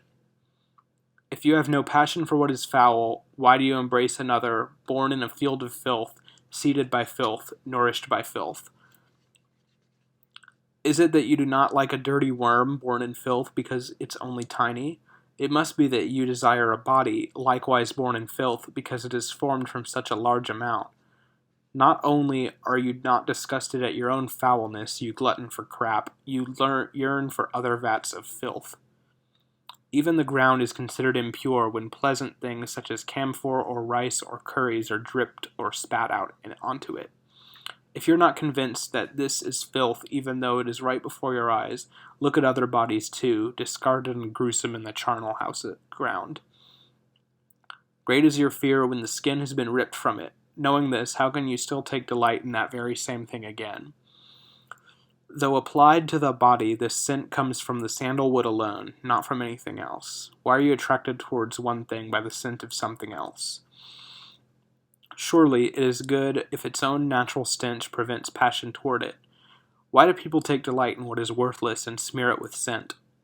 What if the sandalwood smells good? How does that affect the body? Why are you attracted towards one thing by the scent of something else? If, with its long hair and nails, its teeth stained and yellow, bearing blemishes and grime, the naked body is revolting in its natural state, why is such an effort made to dress it up like a weapon for one's own destruction? The world is a confusion of insane people striving to delude themselves. Apparently you were horrified when you saw a few corpses in the charnel ground, yet you delight in your village, which is a charnel ground thronging with moving corpses. Moreover, even though this body is such filth, it is not acquired without a price, the trouble of earning for its sake, and torment in hells and other lower realms. An infant is not able to earn money. With what can he get pleasure as a young man? His youth is spent in earning. How can an old man do with the pleasures of the flesh? Some who are prey to unwholesome desires, exhausted by a full day's work, on coming home at the end of day, just sleep like the dead. Others on military expeditions suffer the hardships of living far from home. Though the years pass, they do not see the wife and children for whose sake they strive. Deluded by their desires, they sell themselves to get what they never receive. Instead, their life is uselessly wasted doing work for someone else. The wives of others who have sold themselves to carry out commissions have to give birth in places like the jungle and scrubland. In order to live, it seems, they enter battle at the risk of their lives. For the sake of their pride, they enter servitude. They're fools made ridiculous by their passions. Some, prey to passion, have limbs cut off. Others are struck by arrows. They're seen burned to death and slain with spears. Understand that a fortune is an unending misfortune, with earning and protecting it in the misery of its loss. In their distracted state, those whose thoughts are fixed on wealth have no opportunity to find release from the suffering of existence. For those prey to passion, such misery is abundant, whereas enjoyment is paltry, like snatches at bits of grass made by a beast as it draws a cart. For the sake of that snatch of enjoyment, which is easy to find even for a beast, this momentary good fortune, which is extremely hard to find, is lost by one lost to their destiny. This exhausting effort is made for all time for the sake of a puny body which inevitably dies, which falls into hells and other low realms. With a fraction, even 1/100th of a billionth of that effort, one obtains Buddhahood. For those who follow their passions, the suffering involved is greater than the suffering on the path, and there is no awakening. No sword, no poison, no fire, no precipice, no enemies can compare with the passions when one remembers the torments in hell and other lower realms. Thus one should recoil from sensual desires and cultivate delight in solitude, in tranquil woodlands empty of contention and strife. On delightful rock surfaces cooled by the sandal balm of the moon's rays, stretching wide as palaces, the fortunate pace, fanned by the silent, gentle forest breezes, as they contemplate for the well-being of others. Passing what time one pleases anywhere, in an empty dwelling, at the foot of a tree, or in caves, free from the exhaustion of safeguarding a household, one lives as one pleases, free from care. One's conduct and dwelling are one's own choice. Bound to none, one enjoys that happiness and contentment which for even a king is hard to find. By developing the virtues of solitude in such forms as these, distracted thoughts being calmed, one should now develop the awakening mind. At first, one should meditate intently on the equality of oneself and others as follows. All equally experience suffering and happiness. I should look after them as I do myself. Just as the body, with its many parts from division into hands and other limbs, should be protected as a single entity, so too should this entire world, which is divided, but undivided in its nature to suffer and be happy. Even though suffering in me does not cause distress in the bodies of others, I should nevertheless find their suffering intolerable because of the affection I have for myself, in the same way that, though I cannot experience another's suffering in myself, his suffering is hard for him to bear because of his affection for himself. I should dispel the suffering of others because it is suffering like my own suffering. I should help others too because of their nature as beings, which is like my own being. When happiness is liked by me and others equally, what is so special about me that I strive after happiness only for myself? When fear and suffering are disliked by me and others equally, what is so special about me that I protect myself and not the other? If I give them no protection because their suffering does not afflict me, why do I protect my body against future suffering when it does not afflict me? The notion, it is the same me even then, is a false construction, since it is one person who dies, quite another who is born. If you think that it is for the person who has the pain to guard against it, a pain in the foot is not of the hand, so why is the one protected by the other? If you argue that, even though this conduct is inappropriate, it proceeds from the sense of self-identity, our response is that one should avoid what is appropriate in respect of self and others as far as one can. The continuum of consciousness, like a queue, and the combination of constituents, like an army, are not real. The person who experiences suffering does not exist. To who will that suffering belong? Without exception, no suffering belongs to anyone. They must be warded off simply because they are suffering. Why is any limitation put on this? If one asks why suffering should be prevented, no one disputes that. It must be prevented, then all of it must be. If not, then this goes for oneself as for everyone. You may argue, compassion causes us so much suffering, why force it to arise? Yet when one sees how much the world suffers, how can the suffering from compassion be considered great? If the suffering of one ends the suffering of many, then one who has compassion for others and himself must cause that suffering to arise. That is why Sipuspachandara, through undergoing torture at the hands of the king, did nothing to prevent his own suffering out of sacrifice for many sufferers. Those who have developed the continuum of their mind in this way, to whom the suffering of others is as important as the things they themselves hold dear, plunge down into the Avicii hell as geese into a cluster of lotus blossoms. Those who become oceans of sympathetic joy when living beings are released, surely it is they who achieve fulfillment. What would be the point in a liberation without sweetness? In fact, though acting for the good of others, there is neither intoxication nor dismay, nor desire for the resulting reward with thirst solely for the well-being of others. Therefore, just as I protect myself to the last against criticism, let me develop in this way an attitude of protectiveness and of generosity towards others as well. Through habituation, there is the understanding of I regarding the drops of sperm and blood of two other people, even though there is in fact no such thing. Why can I not also accept another's body as myself in the same way, since the otherness of my own body has been settled and is not hard to accept? One should acknowledge oneself as having faults and others as oceans of virtues. Then one should meditate on renouncing one's own self-identity and accepting other people. In the same way that the hands and other limbs are loved because they form part of the body, why are embodied creatures not likewise loved because they form part of the universe? In the same way that, with practice, the idea of a self arose towards this, one's own body, though it is without a self, with practice, will not the same idea of a self develop towards others too? Though acting like this for the good of others, there is neither intoxication nor dismay. Even after giving oneself as food, there arises no hope for reward.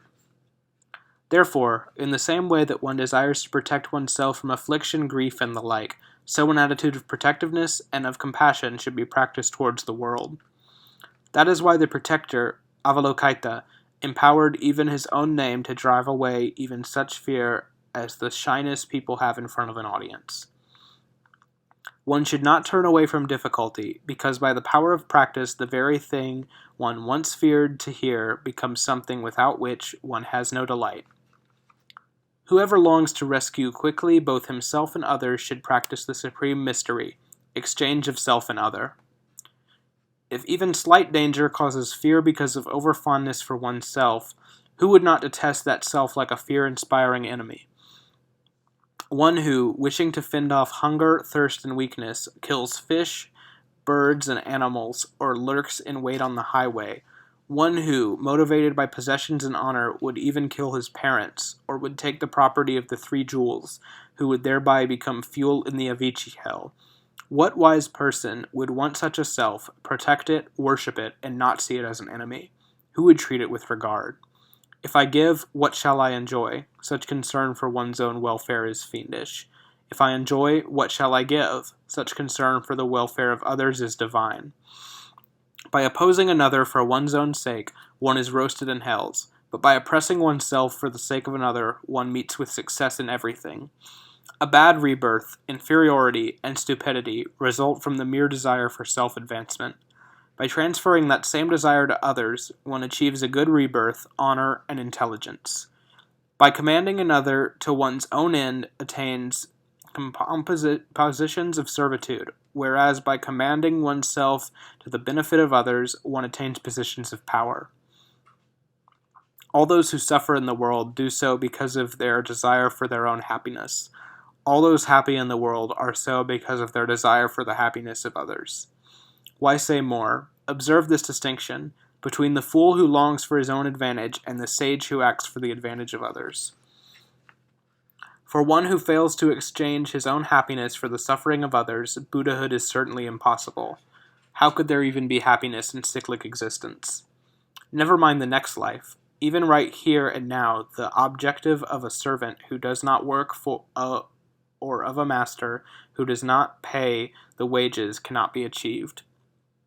Having forsaken the promotion of one another's happiness, the foundation of happiness now and in the future, by causing mutual distress, the deluded seize upon gruesome suffering. The calamities which happen in the world, the sufferings and fears, many as they all result from clinging on to the notion of self. So what good is this clinging of mine?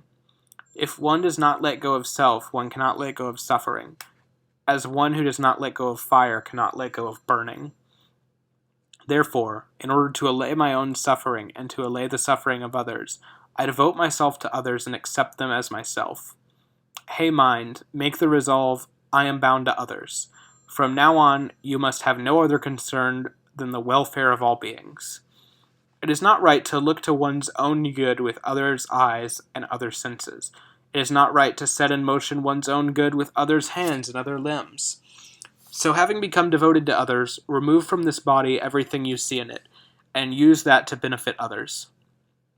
Creating a sense of self in respect of inferiors and others, and a sense of other in oneself, imagine envy and pride with a mind free from false notions.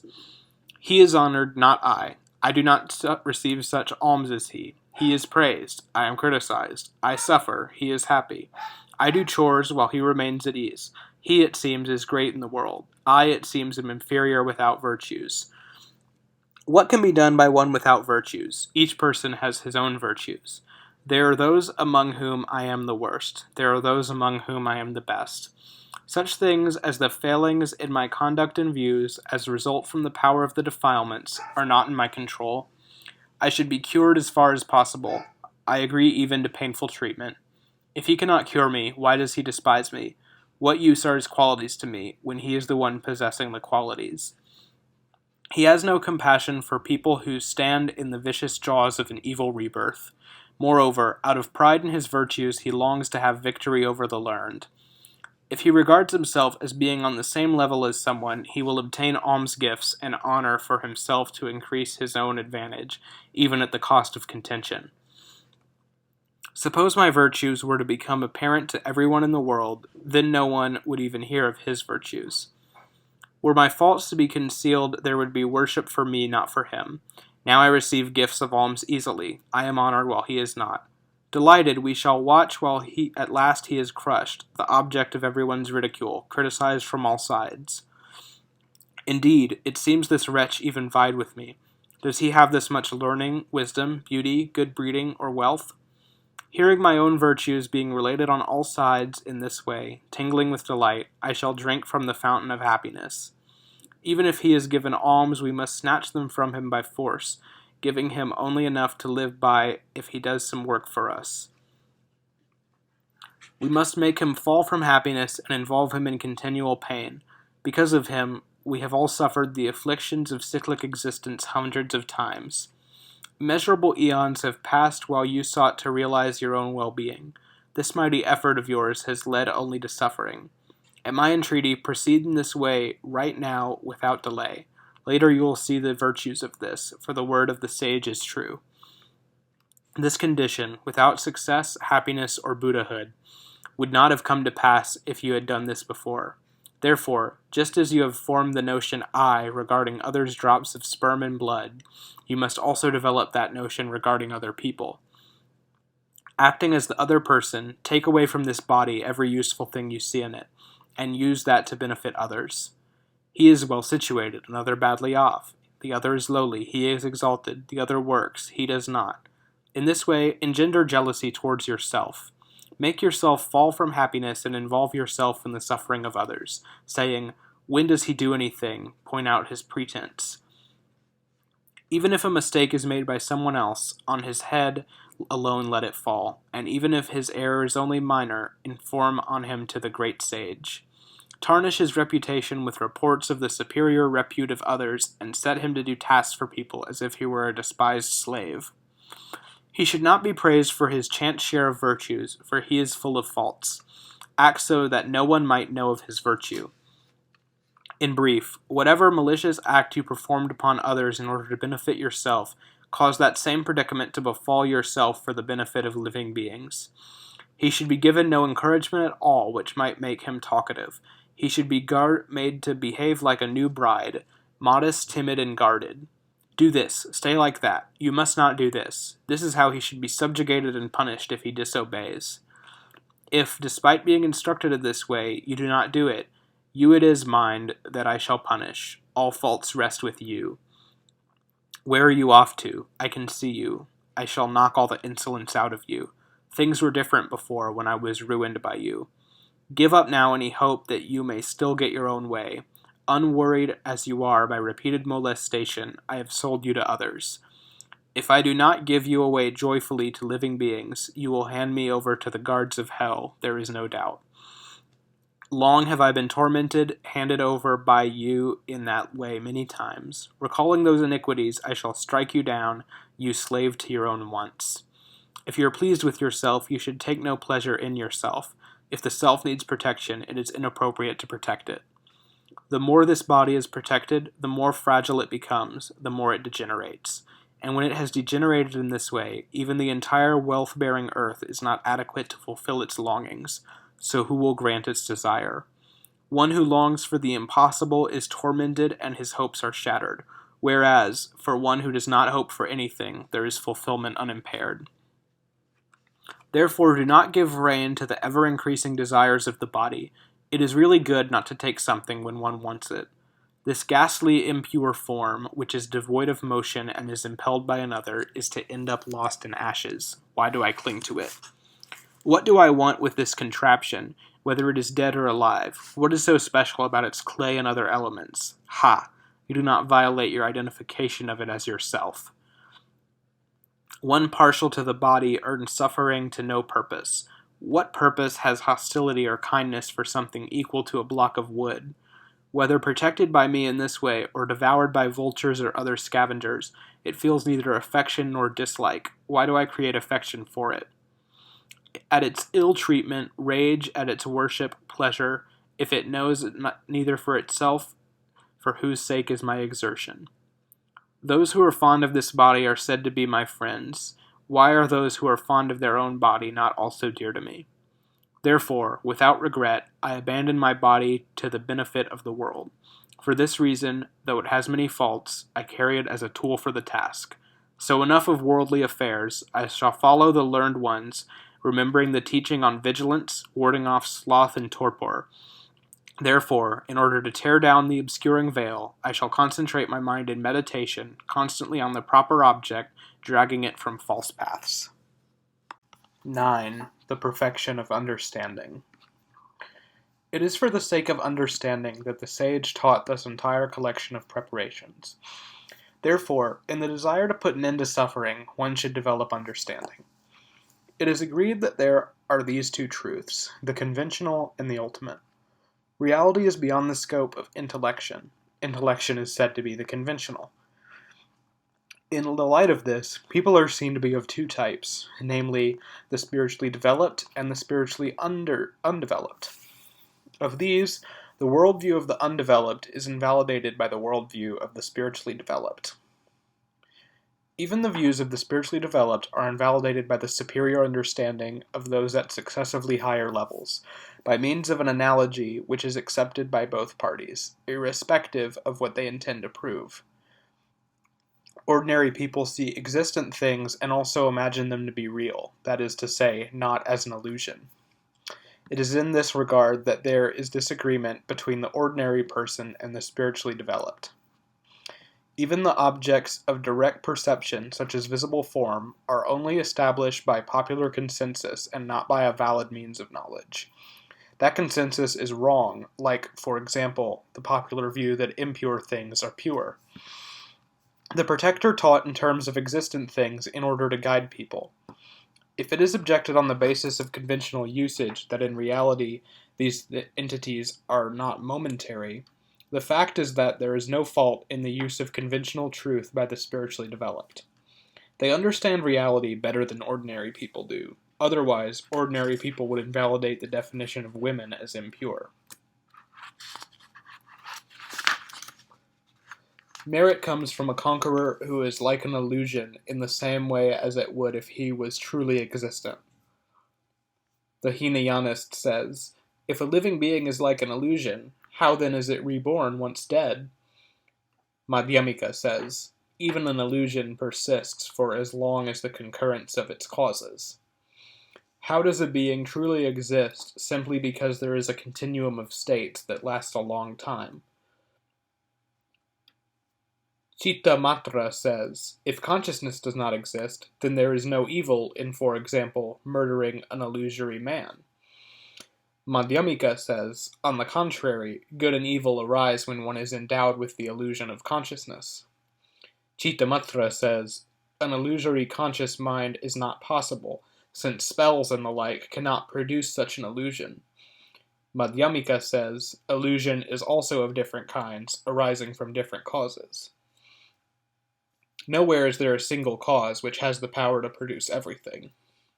Chittamatra says, if one liberated according to ultimate truth remains subject to cyclic existence according to conventional truth, then, in that case, even a Buddha would be subject to cyclic existence. So what is the point of the path of conduct leading to awakening?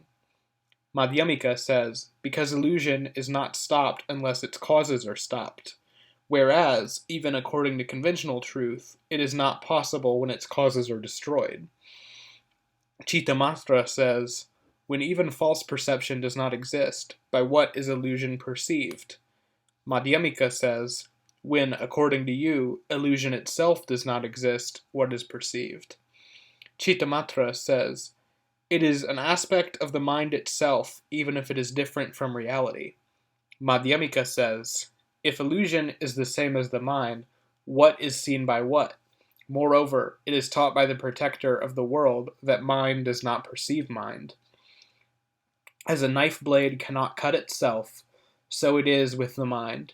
If you object that it illuminates itself, as does a light, our response is that a light source itself is not illuminated, because it is not concealed by darkness. Chittamatra says, unlike clear crystal, a blue object is not dependent on anything else for its blueness. This shows that something is either dependent on another or independent. Madhyamika says, when something is not blue, it cannot make itself blue by itself. A light is said to illuminate once this action is cognized by a cognition. Intellection is said to illuminate once this is cognized by what? Whether the mind is luminous or not, talking about it is pointless since it is never seen by anything, like the beauty of a barren woman's daughter. Chittamatra says, if there is no self-perception, how is consciousness remembered? Madhyamika says, memory comes from connection with another experience, as with the shrew's poison. Chittamatra says, it illuminates itself by seeing what is in direct contact with the cause.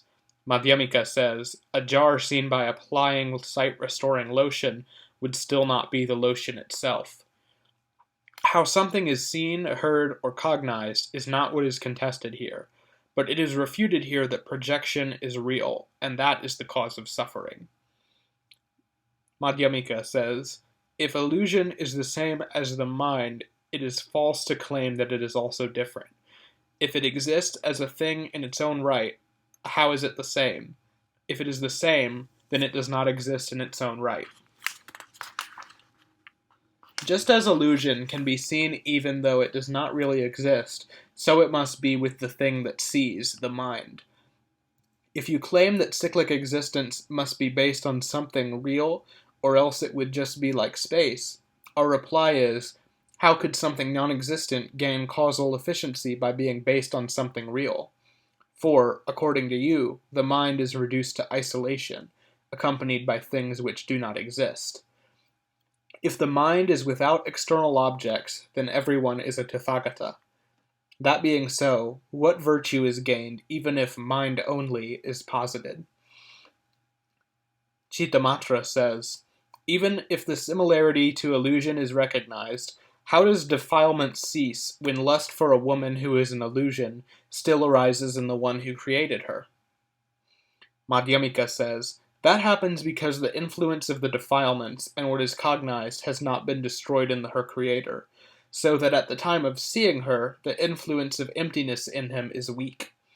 The influence of phenomena is removed by employing the influence of emptiness, and even that is later eradicated by inculcating the realization nothing really exists. Chittamatra says, if it is concluded that the entity which does not really exist cannot be perceived, then how does a non-entity, which is without basis, remain before the mind? Madhyamika says, when neither entity nor non-entity remains before the mind, since there is no other mode of operation, grasping no objects, it becomes tranquil. As the wishing gem and the magical tree fulfill desires, So the appearance of the conqueror is seen because of his vow and the people who need to be trained. Just as a pillar empowered by an expert on poisons, who then dies, will continue to neutralize venom and other poisons even when he is long dead, so too the pillar, that is the conqueror, empowered by following the path to awakening, continues to achieve all ends even after that bodhisattva has attained enlightenment. The Hinayanist says, "How could worship offered to something which has no consciousness be fruitful?" Madhyamika says, because it is taught that it is the same whether he is present or has attained enlightenment, and according to scripture, fruit comes from that worship, whether it is conventionally true or ultimately true, in the same way that worship offered to an existing Buddha is said to be fruitful. The Hinayanist says, liberation comes from understanding the truths. What is the point of understanding emptiness? Madhyamika says, the reason is that scripture states that there is no awakening without this path. The Hinayanist says, surely Mahayana scripture is not established. Madhyamika says, in what way is your scripture established? The Hinayanist says, because it is established for both of us. Madhyamika says, it was not established for you at first. Apply your criterion for the acceptance of it to Mahayana scripture also. If something is true because accepted by two different parties, even texts such as the Vedas would be true. If your objection is that Mahayana scripture is controversial, reject your own scripture, since it is contested by non-Buddhists, and any part in that scripture contested by your own people or others. The dispensation is rooted in the monkhood, and the monkhood itself is imperfectly established. Even the enlightenment of those whose minds grasp onto entities is imperfectly established. If your objection is that liberation results from the destruction of the defilements, then it should happen immediately afterwards. Yet one can see the power over them, even of undefiled action. If you put forward the argument that they have no craving leading to grasping, our response is, even if their craving is undefiled, does it not exist as a delusion? Feeling causes craving, and they do have feeling. A mind which has objects will get stuck on one or another. Without emptiness, a mind is fettered and arises again, as in the meditative attainment of non-perception. Therefore, one should meditate on emptiness. You accept that whatever text might be in accordance with the discourses was spoken by the Buddha. So why are the Mahayana scriptures not accepted as equal in value to your own discourses? If the whole lot is faulted because one part is not accepted, why not treat the lot as spoken by the conqueror, because a single part is the same as in the discourses? Who will bar acceptance of the teaching over which those led by the great Kashyapa hesitated, simply because you do not understand it? Remaining in a cyclic existence for the benefit of those suffering through delusion is achieved through freedom from the two extremes, attachment and fear. This is the fruit of emptiness. So, that being the case, there is no valid objection to the emptiness position. Therefore, emptiness should be meditated upon without reservation. Since emptiness is the countermeasure to the darkness of the obscuration of what is cognized and the obscuration by the defilements, how is it that one who desires omniscience does not make haste to meditate upon it? Granted that something which causes suffering causes fear, but emptiness allays suffering. So why does it cause fear? Granted, too, fear may come from any quarter whatsoever if there is something called I. If your position is that there is no I, who can be afraid? The teeth, hair, or nails are not I, nor is the bone, nor am I the blood, neither the mucus nor the phlegm, not the pus, nor the synovial fluid. I am neither the marrow nor the sweat. I am neither the lymph nor the intestines. I am not the rectum, nor am I the excrement or the urine. I am neither the flesh nor the sinews. I am neither heat nor wind. I am neither the orifices nor in any way the six consciousnesses. If I were consciousness of sound, then sound would be perceived at all times. But without something to be conscious of, what does it perceive on account of which there is said to be consciousness? If not being conscious of anything is consciousness, it follows that a block of wood is conscious. This proves that there is no consciousness in the absence of something to be cognized. Why does why does what is conscious of a color not also hear it at the same time? If you argue that when it has no connection with sound, there is also no consciousness of such from that, we respond, how can something whose nature is to perceive sound perceive color? Samkhya says, one person is regarded both as a father and a son. Madhyamika says, but they do not really exist, since neither goodness, nor passion, nor darkness are either the son or the father.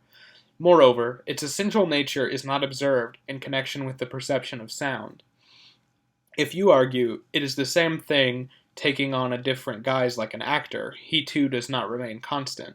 The one thing has different natures. We respond that it has an unprecedented kind of uniformity.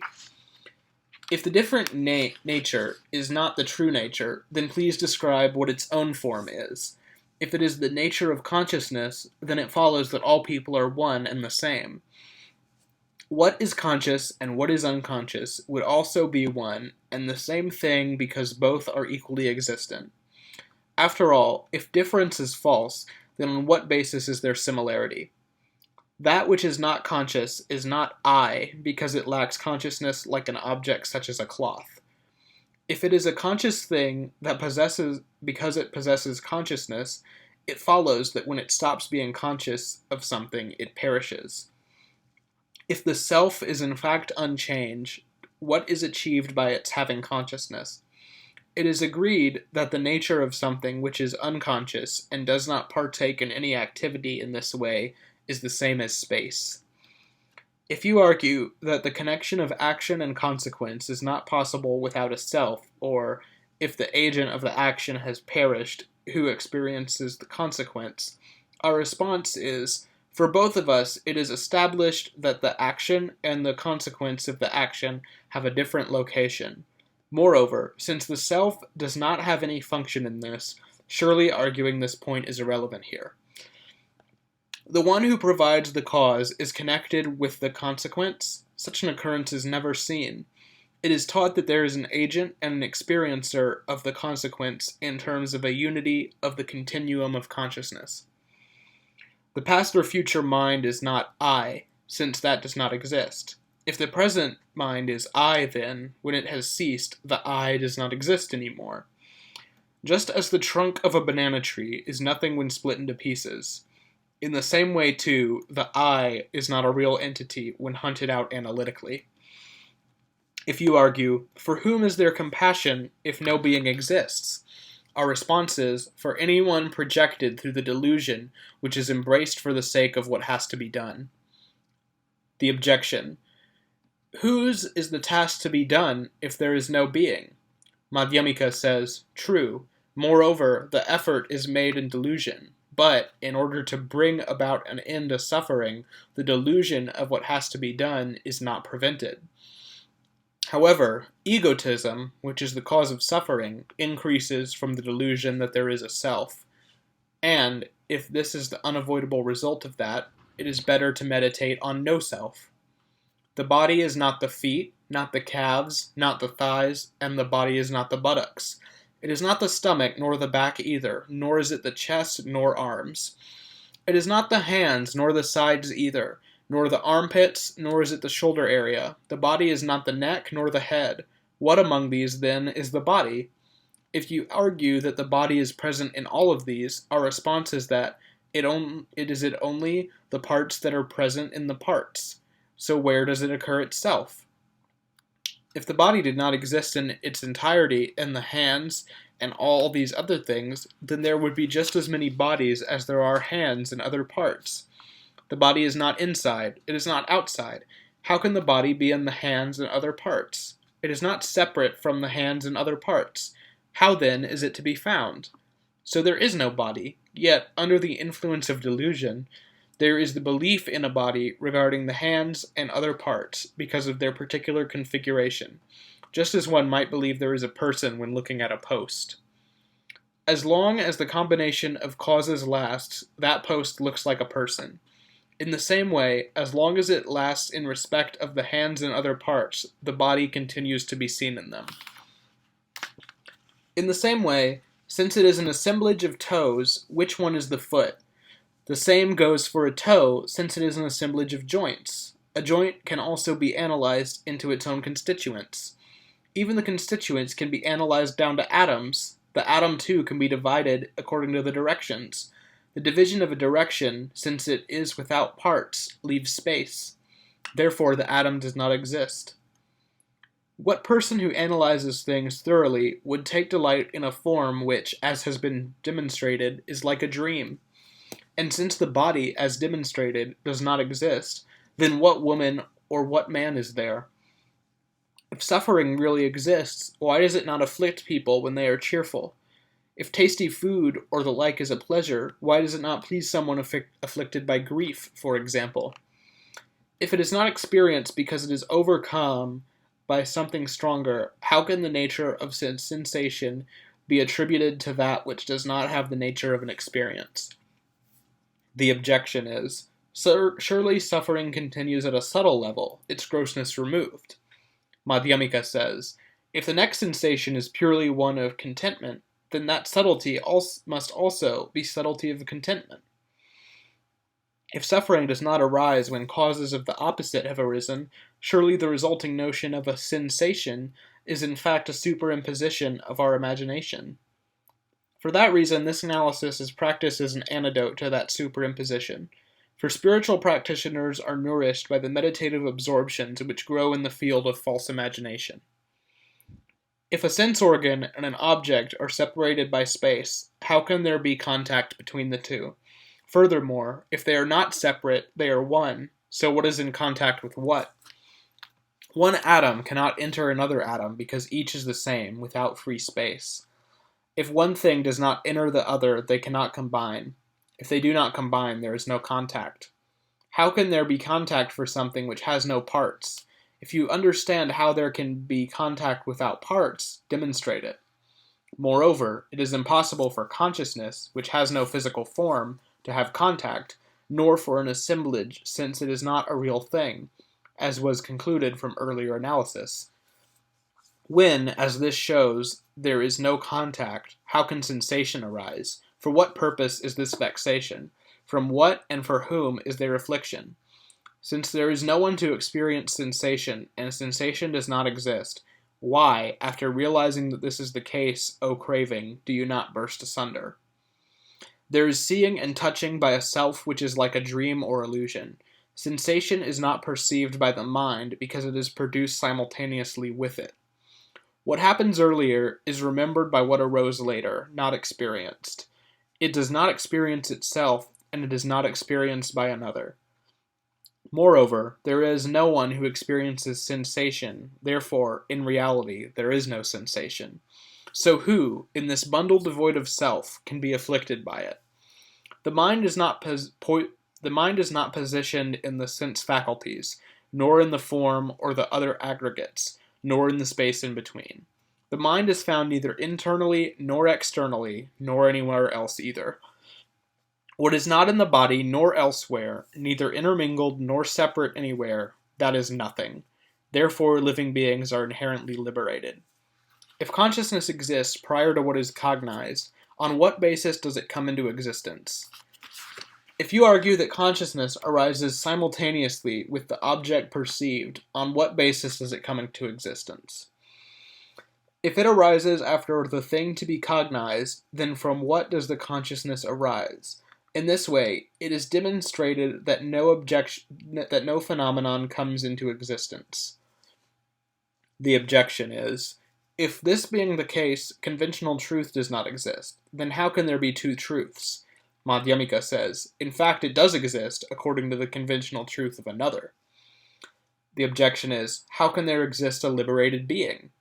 Madhyamika says, he is false imagination in the mind of another, but he does not exist because of conventional truth on his own part.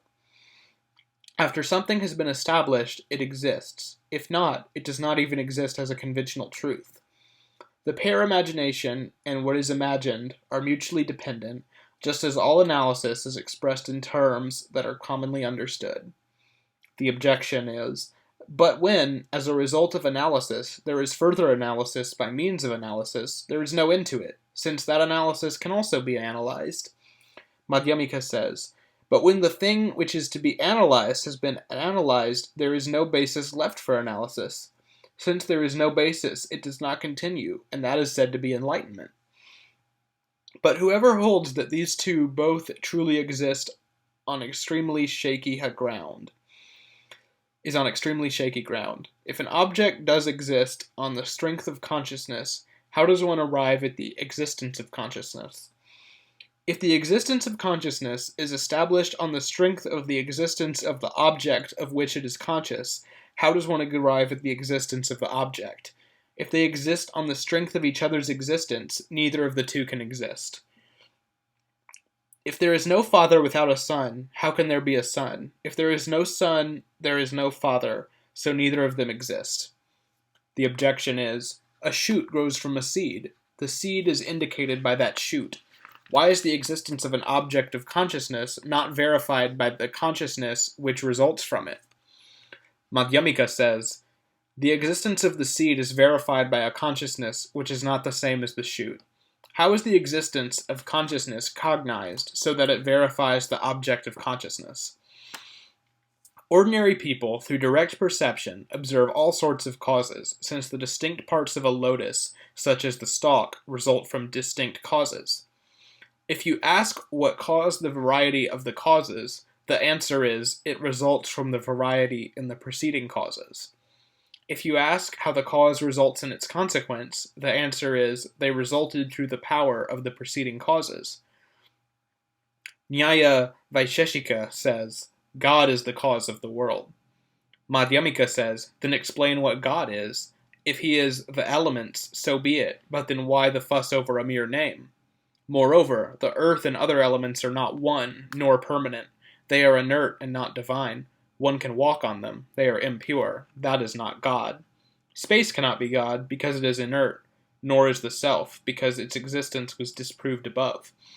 If creativity belongs to what is beyond conception, then what can be said of the inconceivable? What does he want to create? If a self, surely that is something eternal. God consciousness resulting from a cognizable object and the nature of earth and other elements are without beginning. Suffering and happiness are the result of action, so say what he created. If you argue that the cause has no beginning, how could there be a beginning to its effect? How come he does not create continuously if he is not dependent on anything else? There is nothing else whatsoever which was not made by him. So on what might he depend? If you argue that God is dependent on a combination of conditions, then again, he is not the cause. He would have the power neither to refrain from creating if the combination of conditions were present, nor to create if they were absent. If you argue that God creates without desiring to create, it follows that he is subject to something other than himself. Even if he creates out of the desire to create, he is subject to desire. In what way does this creator have omnipotence? Those who claim that atoms are permanent have also been refuted above. Followers of Samkhya maintain that primal matter is the permanent cause of the world. The constituents of nature, that is, goodness, passion, and darkness, present in equilibrium, are called primal matter. The universe is explained by their disequilibrium. But it is not possible for a single thing to have three separate natures, so it does not exist. Likewise, the constituents do not exist, because they too would be made up of three constituents. Furthermore, in the absence of the constituents, the existence of sound and other sense objects is beyond possibility. Moreover, sensations such as pleasure are not possible in something which has no consciousness, such as cloth.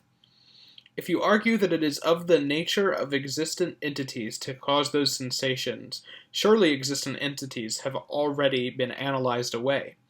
Moreover, you hold that it is pleasure and the like which are the cause, and not, therefore, cloth and other material objects. If sensations such as pleasure came from things such as cloth, in the absence of those things there would be no sensation such as pleasure. Furthermore, feelings such as pleasure are never seen to have any permanence. If the manifestation of pleasure really exists, why is the feeling not perceived? The objection is, that same sensation becomes subtle.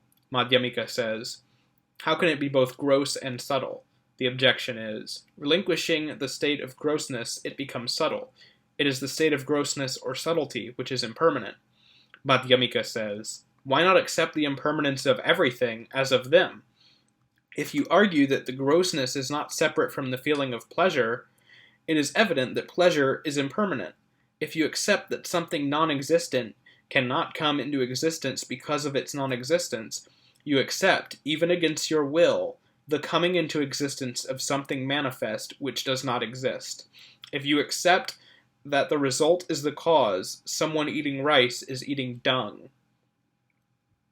Cottonseed would be bought at the price of cloth and worn as clothing. If you argue that ordinary people do not see this because of ignorance, one who understands this reality is in the same position. Anyway, even ordinary people know about that. In what way do they not see it? If you argue that there is no validity in the knowledge of ordinary people, even the direct perception of something manifest is not real. The objection is, if a means of knowledge is not a means of knowledge, surely knowledge gained by that means is false. Therefore, the emptiness of phenomena is not in reality ascertained. Madhyamika says, when there is no perception of something falsely projected as existence, there is no understanding of the non-existence of that entity. For it follows that, if an entity is not real, the negation of it is clearly not real. Therefore, in a dream, when a son dies, it is the projection he does not exist that prevents the projection of his existence from arising, but that is also false. Therefore, with this kind of analysis, nothing exists without a cause, nor contained in individual or combined causes. Neither has anything come from another, nor does it remain, nor does it go. What is the difference between an illusion and this which is taken by fools to be real? Reflect on this. What is created by illusion, and what is created by causes? Where does each come from, and where does it go? How can there be real existence in something factitious like a reflection, which is only seen in conjunction with something else, and not seen in its absence? For a phenomenon which already exists, what purpose could be served by a cause? Also, for something which does not exist, what purpose could be served by a cause? Even hundreds of billions of causes will not produce any change in something which does not exist. How can something in that state become existent? And what else can come into existence? If something is not an existent thing at the time when it is a non-existent thing, when does the existent thing become existent? For that non-existent thing does not go away while the existent thing has not been produced. And while the non-existent thing is not gone, there can be no opportunity for the existent thing. Something which exists does not become non-existent, since this would have the contradictory consequence that one entity would have two natures. It follows that there is no cessation and there is no coming into existence at any time. Therefore, none of this entire universe has come into existence or ceased. Rather, the states of existence are like dreams, on analysis, the same as the trunk of a banana tree. There is in substance no difference between those who have attained liberation and those who have not. When all things are empty in this way, what can be received, what taken away? Who can be honored or humiliated by whom? From what can there be happiness or misery? What can be liked and what loathed? What craving can there be? For what is that craving, when examined as to its true nature? On analysis, what world of living beings is there? Who then will die in it? Who will come to exist? Who has existed? Who is a relative? Who is whose friend? May all of my kind accept that everything is like space. They get angry in disputes and delight in celebrations. With feelings of grief, vexation, and despair, with mutually inflicted lacerations and amputations, because of their evil actions, they lead their lives miserably, longing for their own happiness. After coming again and again to a good rebirth and enjoying pleasures again and again, they die and fall into hells and long, severe afflictions.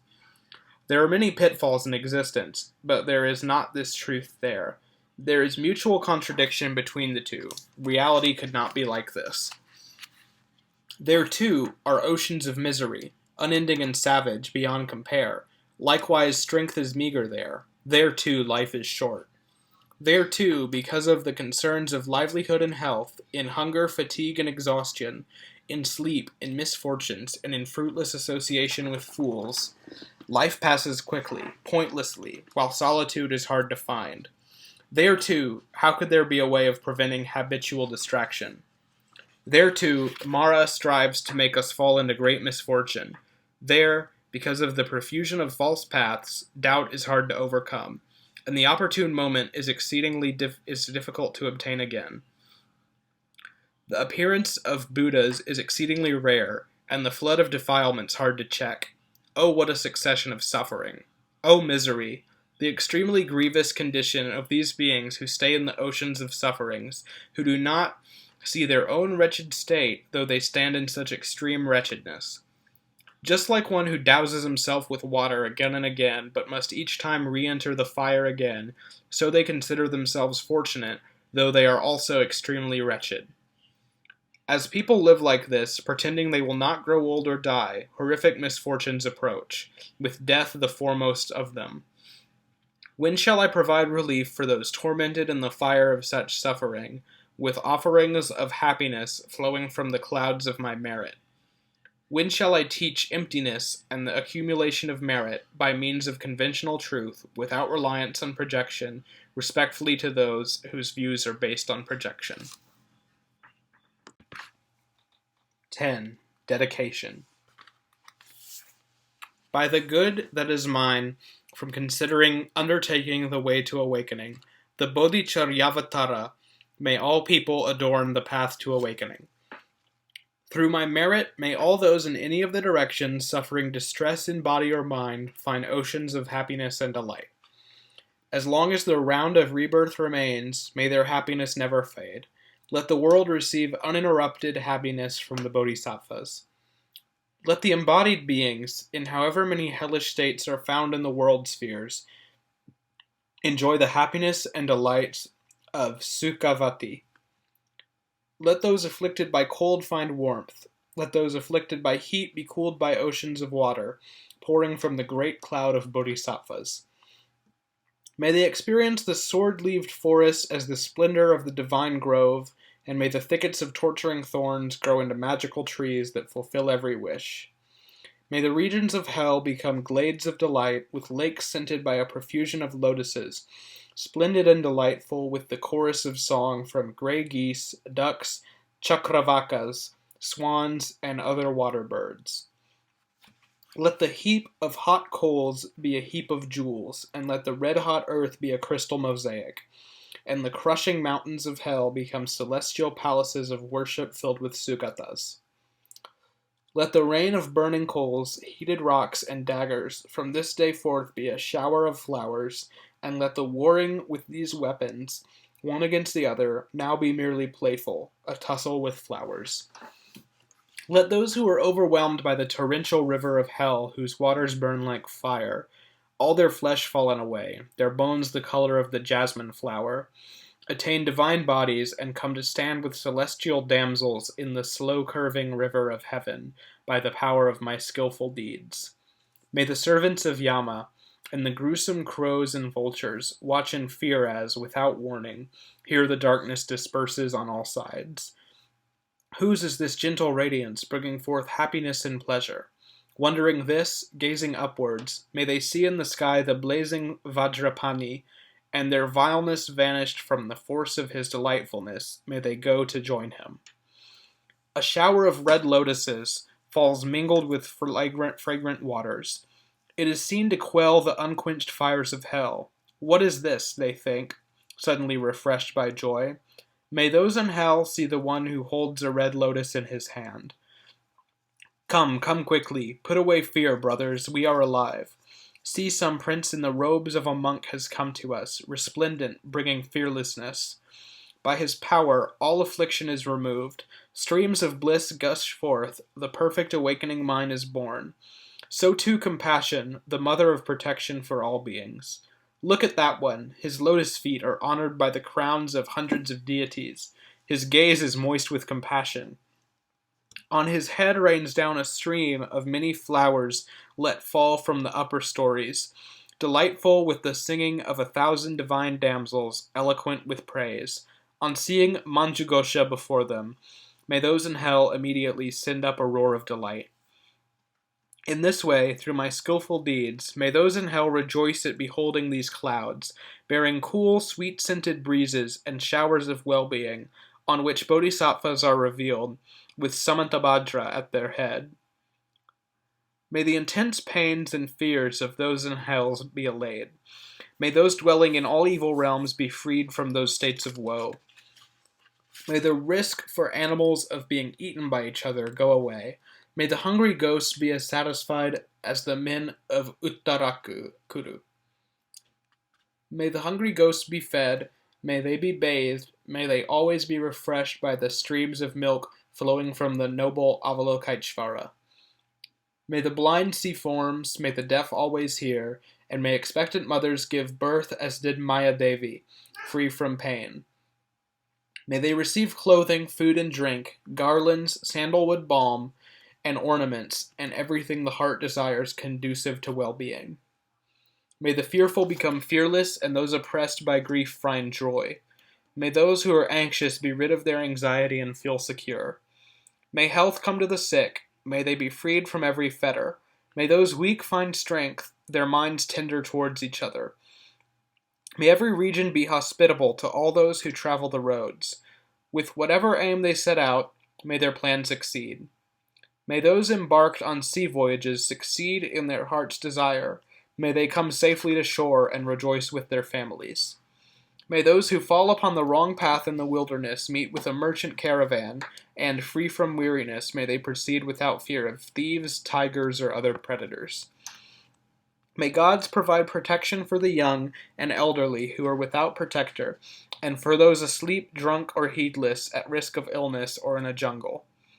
Freed from all inopportune births, full of faith, wisdom, and compassion, perfect in appearance and conduct, may they always be able to recall their former births. May they possess inexhaustible treasure like Gagana Ganja, sky treasure. May they be free of extremes, free from irritation, and their actions self-directed. May those beings lacking in vigor be greatly invigorated. May those wretches who are deformed attain perfect beauty. May all those in the world as women make progress, becoming men. May the lowly gain high status, but remain free from pride. By this merit of mine, may all beings act without exception, desist from every evil deed, and always act skillfully. Never lacking the awakening mind, concerned solely with the path to awakening, adopted by the Buddhas, not subject to Mara's tricks. May all beings have a measurable life. May they always live happily. May the very word death perish. May every quarter become a place of delight with gardens of magical trees that grant every wish, teeming with Buddhas and the heirs of the Buddhas, enthralling with the sound of the Dharma. May the ground in every place be smooth and level like the palm of a hand, free from grit and stones and made of beryl. May the circles of the great assembly of bodhisattvas be seated all around.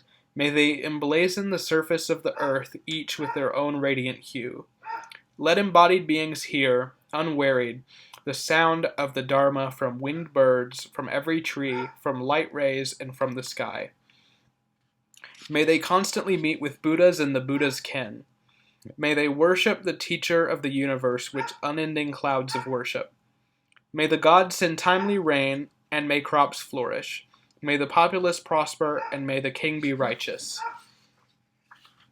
May medicines be potent, and the spells of the mutterers be effective. May ogresses, demons, and their like be overwhelmed with compassion. May no being suffer, nor be wicked, nor diseased, neither contemptible nor despised. May no one be dejected. May the monasteries be well appointed, humming with recitation and study. May the Sangha always remain undivided, and may the purpose of the Sangha be fulfilled. May monks experience solitude and take pleasure in their precepts. Their minds supple, devoid of all distraction, may they experience meditative absorption. May nuns receive support, be free of bickering and harassment, and may the ethical conduct of all those who enter the spiritual community remain unbroken. May those whose conduct is wrong be shaken up by the need to change. May they always delight in putting an end to evil action. May they reach a good rebirth, and once there may they resolve remain unbroken. May they be learned and cultured, receive support, and be given food. May the flow of their mental states be pure, and their renown be proclaimed in every direction.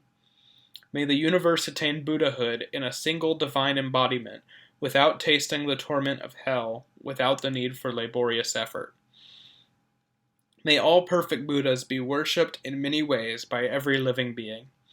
May they be happy to the highest degree in the inconceivable bliss of Buddhahood.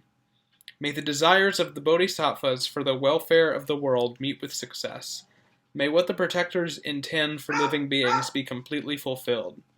May Pratyeka Buddhas and Shravakas be happy, ever worshipped with great respect by gods, titans, and men. Through adoption by Manjughosha, may I gain entry into the spiritual community and the recollection of former births until I reach the stage of delight. May I remain full of strength, whatever the posture I adopt. In all my lives, may I acquire the means for the solitary life. When I desire to see or ask anything, may I see without obstruction the protector Manjunatha himself. May my own conduct emulate that of Manjushri, who works to achieve the welfare of all living beings throughout the 10 directions of space. As long as space abides, and as long as the world abides, so long may I abide, destroying the sufferings of the world. Whatever suffering is in store for the world, may it all ripen in me. May the world find happiness through all the pure deeds of the Bodhisattvas. The sole medicine for the ailments of the world, the mine of all success and happiness, let the dispensation long endure, attended by support and honor. I bow down to Manjughosha, through whose inspiration my mind turns to good. I honor the spiritual friend, through whose inspiration it grows strong.